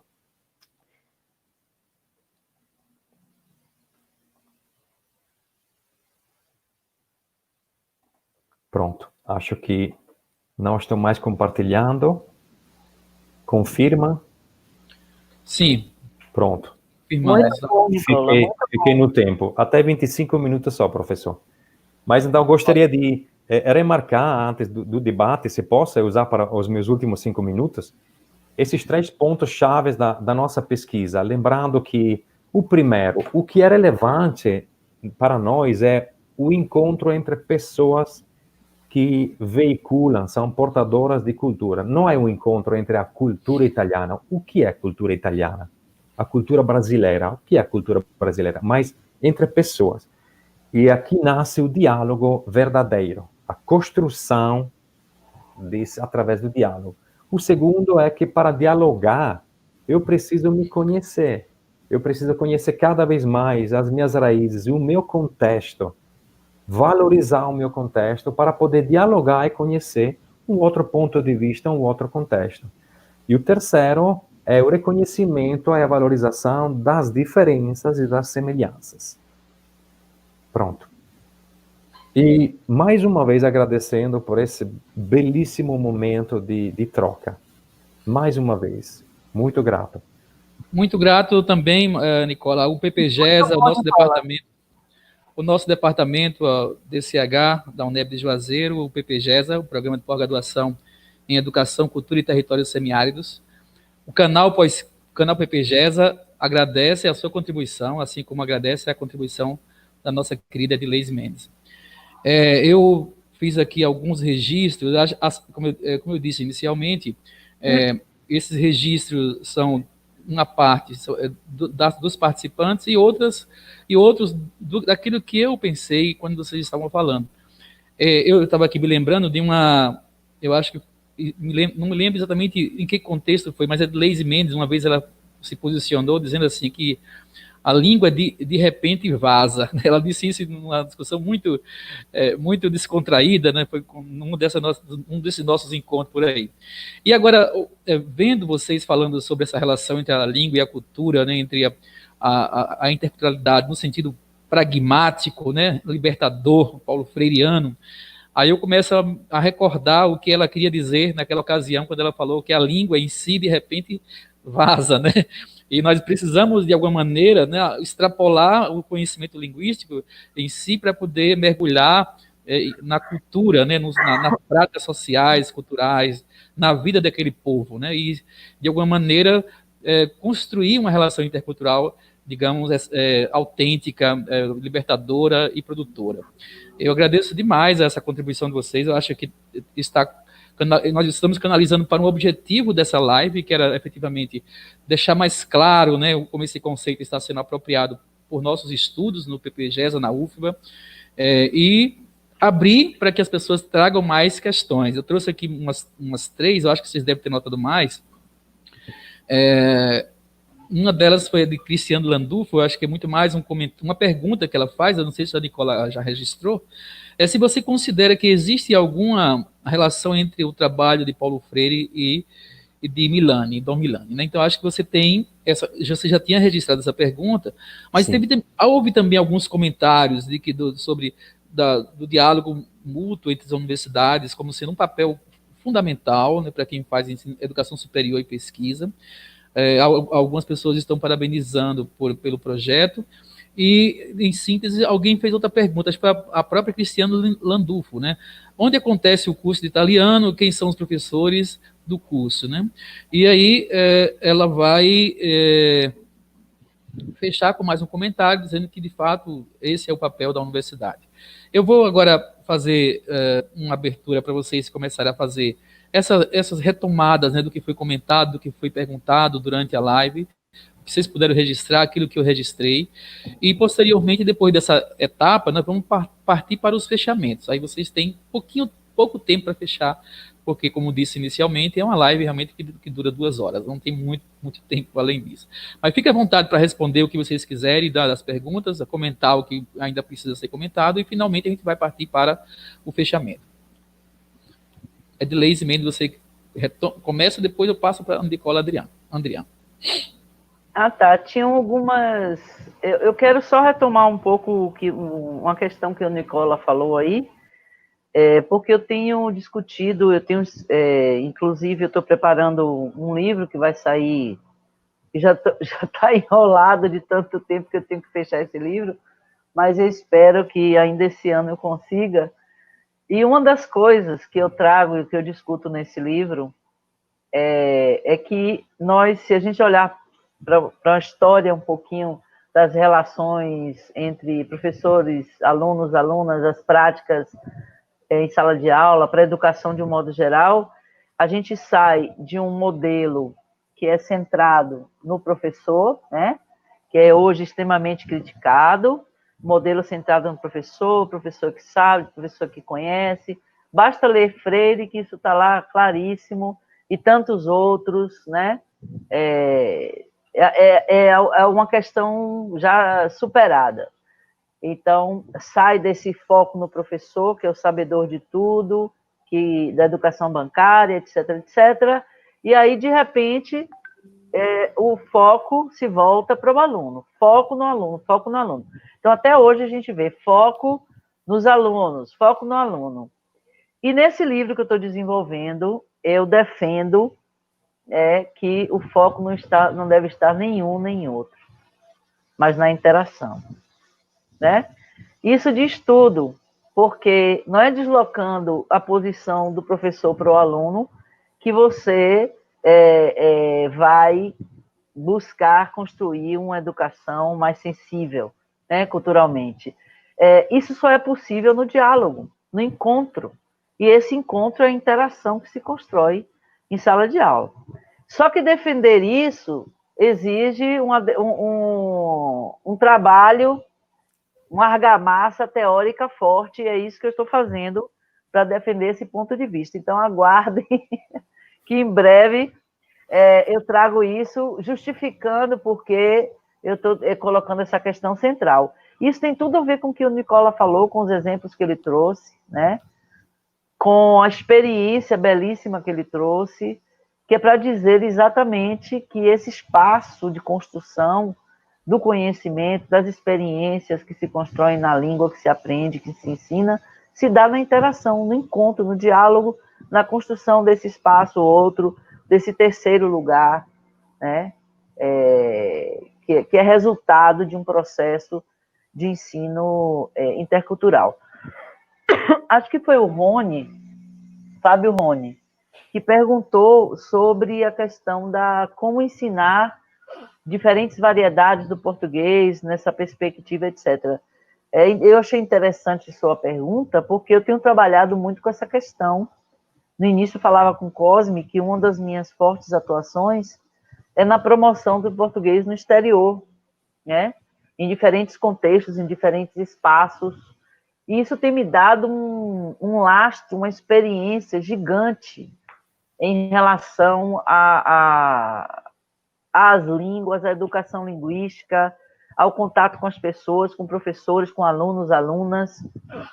E uma das questões que a gente discute, por exemplo, no âmbito da CPLP, da Comunidade de Países de Língua Portuguesa, é exatamente as relações entre as diferentes variedades do português ou das diferentes normas do português, né? Porque nós temos no sistema da língua portuguesa duas normas centrais, a brasileira e a portuguesa, e depois outras que estão ali circundando, consideradas normas periféricas. Mas por que consideradas? Porque até bem pouco tempo, outros países de língua portuguesa, de língua oficial portuguesa, não participavam das decisões acerca da língua, né? Então, isso tem mudado no próprio discurso da CPLP, e o Instituto Internacional da Língua Portuguesa tem feito um papel fundamental para construir esse espaço de diálogo intercultural dentro do próprio sistema do português. Então, o que se pensa hoje, Fábio, em relação a essa questão? É que, primeiro, a gente tem que desfazer essas visões nacionalistas de língua, que mostram assim, então eu ensino português, eu vou pensar somente a partir do Brasil, ou somente a partir de Portugal, ou somente a partir de Angola, e os outros todos têm algum tipo de deficiência, porque não é a variedade que eu ensino, o que eu aprendo. Então, dentro da CPLP, e sobretudo dentro dos projetos do ILP, do Instituto, nós temos buscado desenvolver uma consciência da pluricentricidade do português. Isso começa pela formação de professores, dele compreender que ele não pode deixar de falar a partir de um lugar, porque quando eu ensino português, eu sou edilese, brasileira, baiana, nordestina, né? E eu não posso deixar de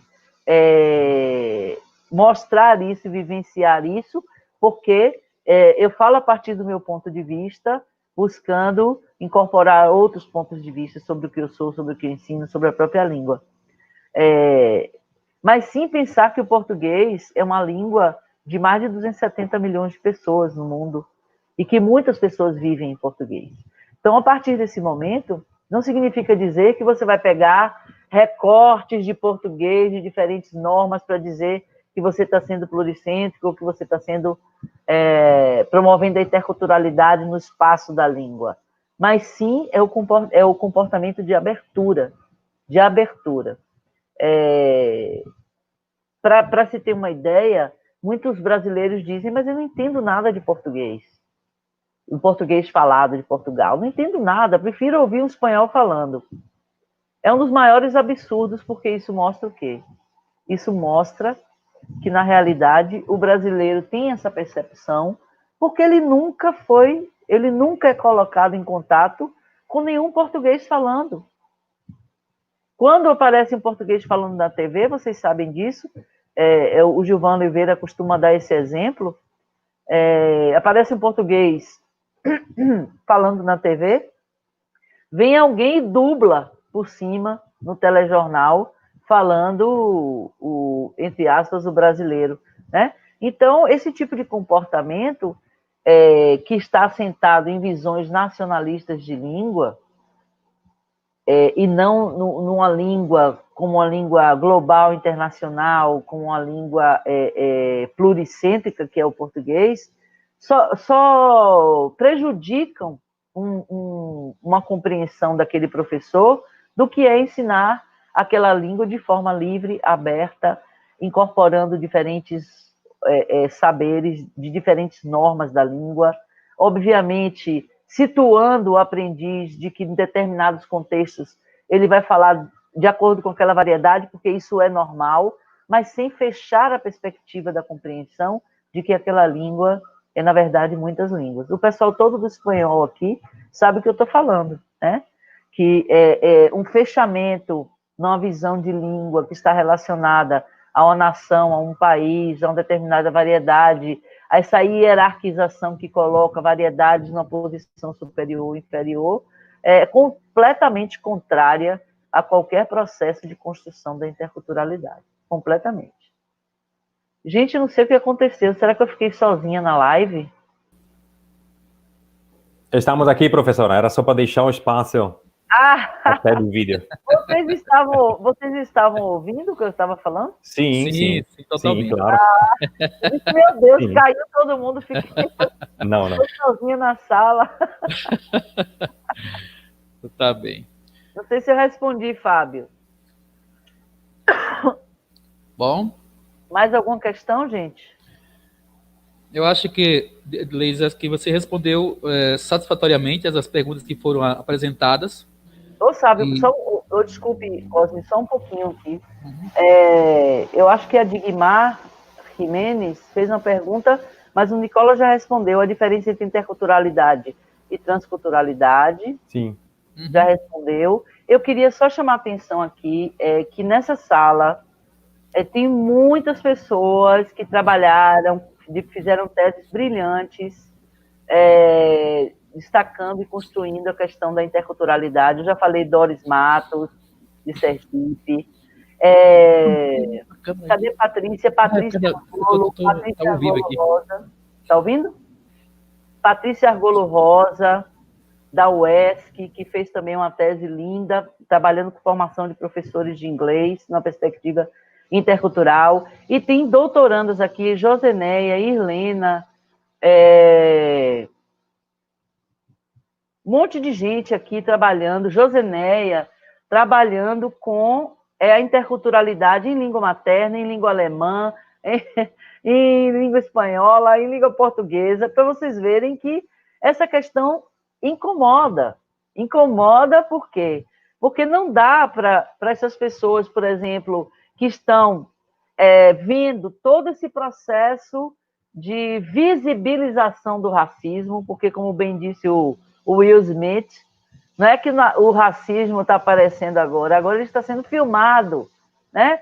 Então, as pessoas estão vendo na TV, nas telas de celular. Como é que essas questões vão ficar fora da sala de aula, fora da pesquisa que essas pessoas fazem, negros e negras intelectuais que estão trabalhando agora com seus temas de pesquisa? Então, a interculturalidade é isso, é colocar à mostra as agruras do nosso tempo, as belezas e também as feiuras, né, as agruras do nosso tempo, colocar isso na sala de aula, colocar isso para a reflexão das pessoas, educar sensivelmente, educar para a empatia, né? Então, o processo de interculturalidade é uma educação para a empatia, é uma educação para a compreensão, é ensinar a compreensão, né? Ensinar a compreensão é fundamental. Então, não tem como esses diferentes pesquisadores que agora nos prestigiam, tanto da UNEB quanto da UFBA, quanto de diferentes universidades, a Federal de Sergipe, a Estadual de Santa Cruz, aqui representadas, a própria UNEB, que é um mundo, a UFRB, enfim, a UFOB,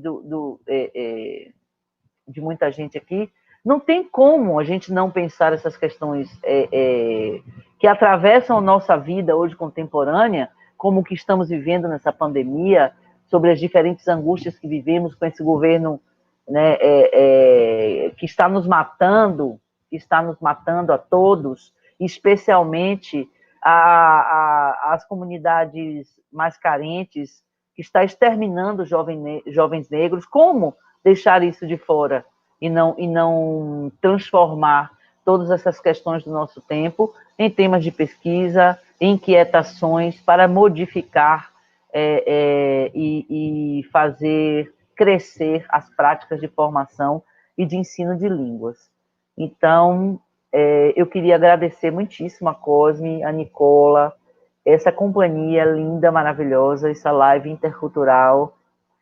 E quero agradecer muito a audiência, a todo mundo que está na sala, minhas colegas, Cristiane, Márcia, Digmar, Josi, Patrícia, e tanta gente linda aqui, muita gente bacana, Carlos Júnior, Cris, já falei.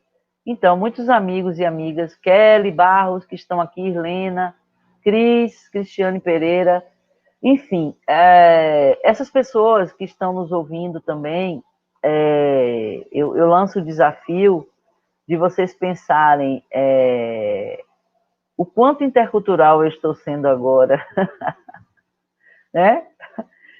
Como essa construção está em processo na minha vida, no que eu faço, no que eu sou. Porque esse processo intercultural também vale para a vida, viu, gente?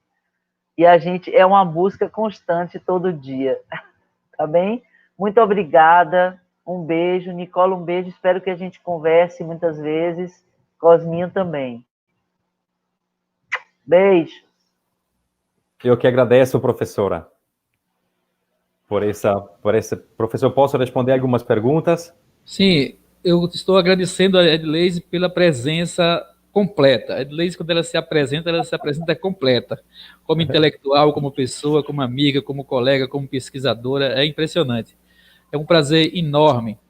Prazer é meu amor. Nossos encontros, que apesar da distância, eles funcionam como se nós estivéssemos muito presentes. Obrigado por tudo, querida. Obrigada a você.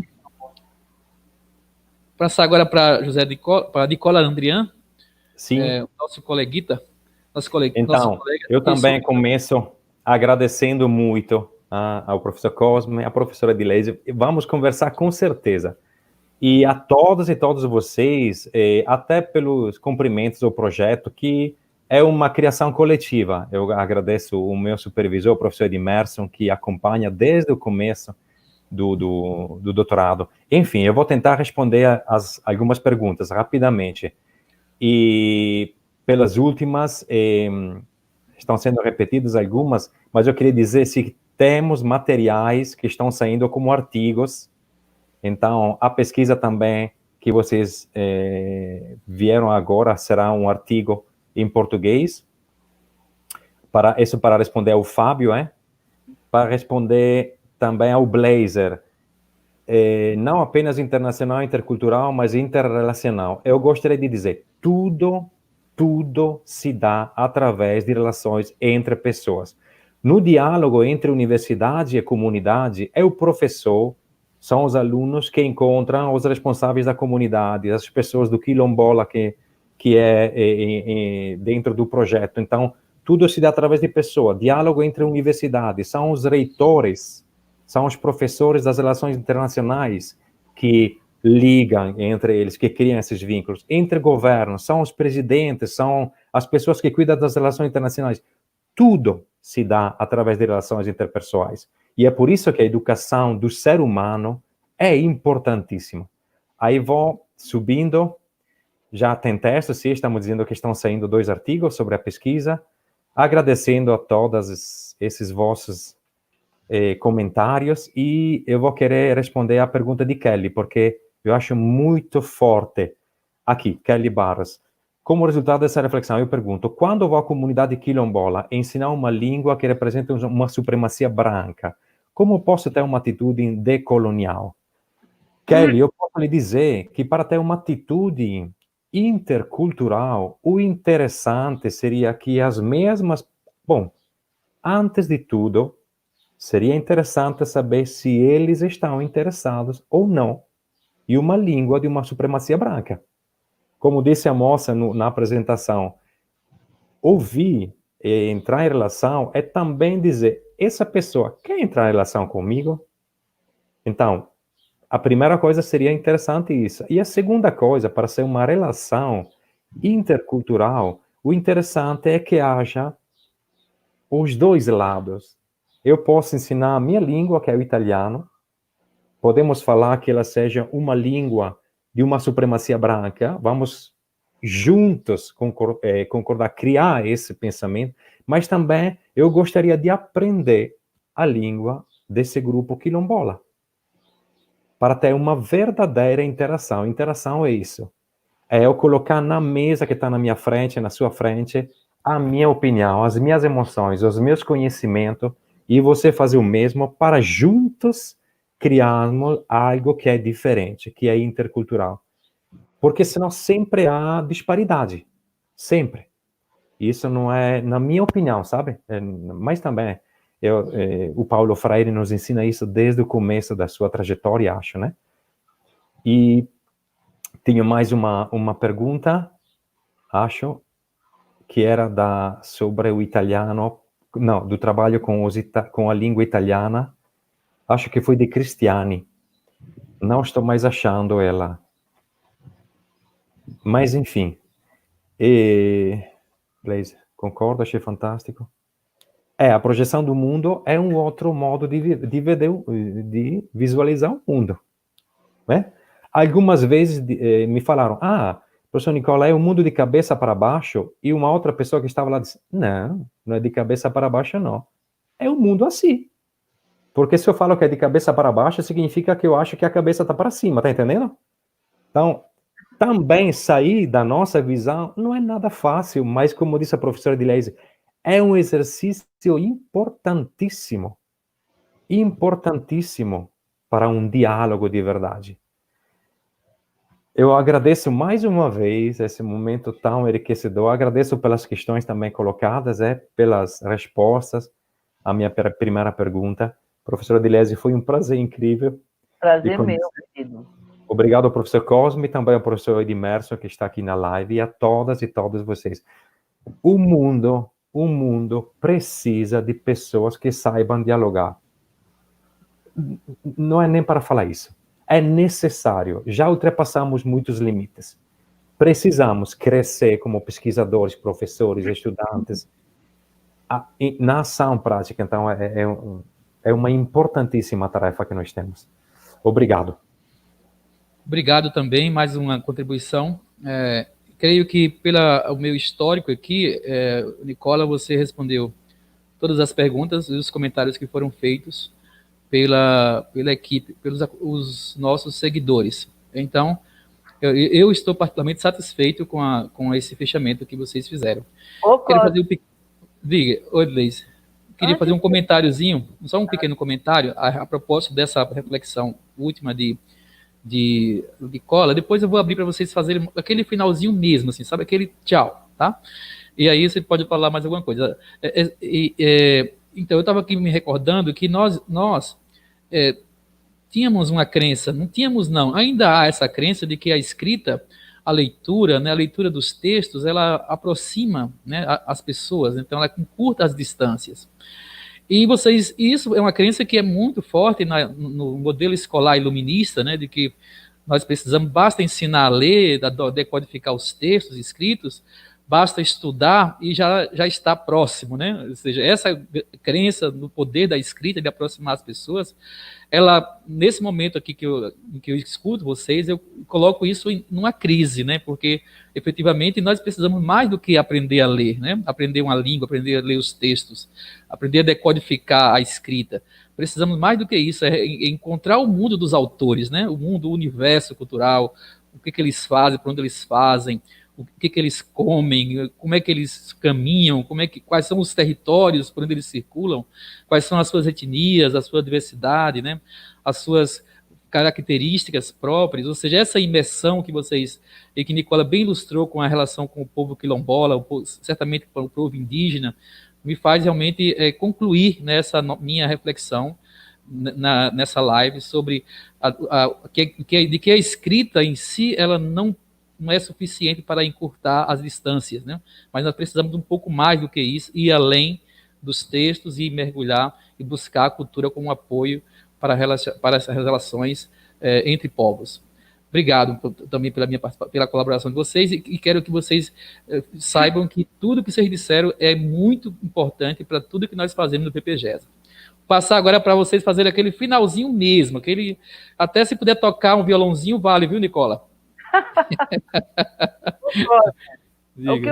O que eu queria te interromper era para pedir para você falar justamente sobre a sua experiência, porque a sua tese é um exemplo de pesquisa sensível interculturalmente, né?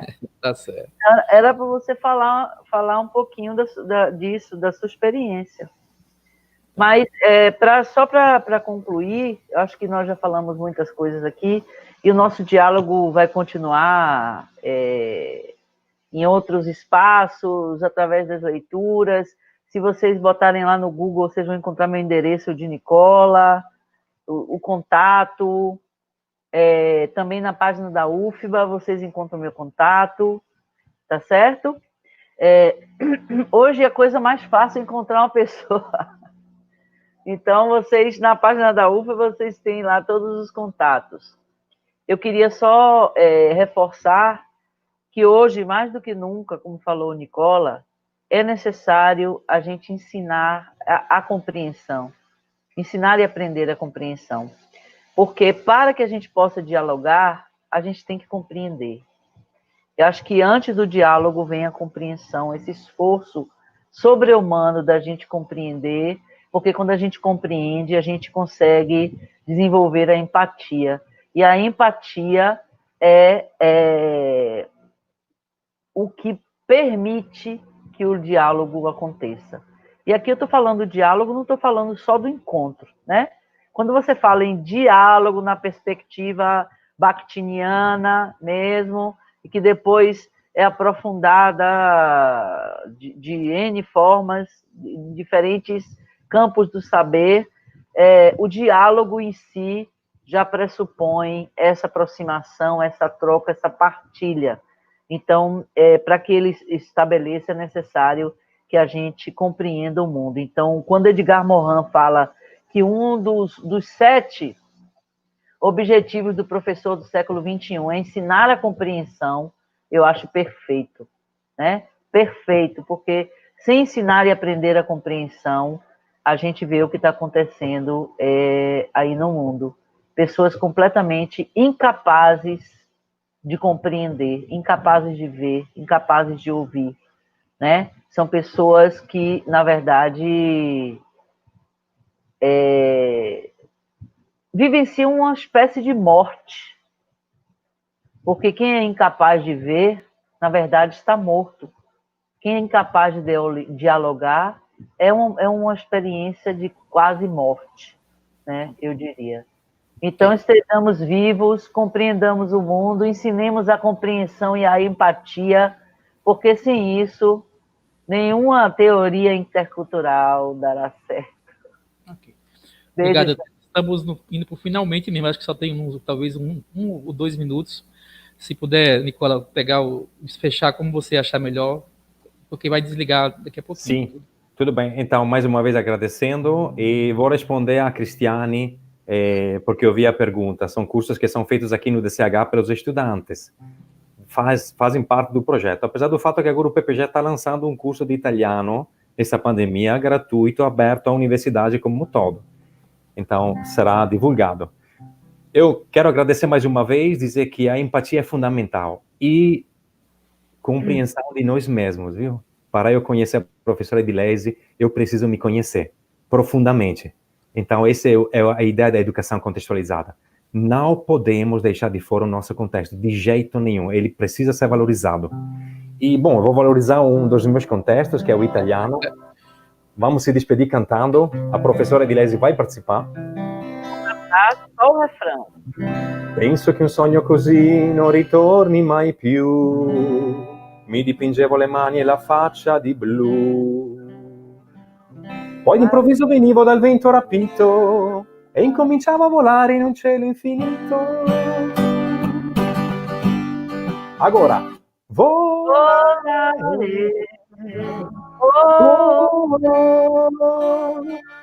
cantare,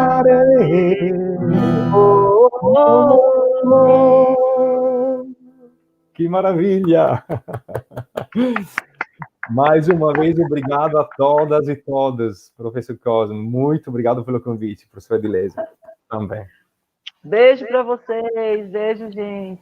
Um abraço para todos e para todas os palestrantes e para todos os participantes da live. Esperamos vocês nas próximas. O tema não está esgotado, muita coisa ainda pode rolar. Tchau. Arrivederci. Tchau.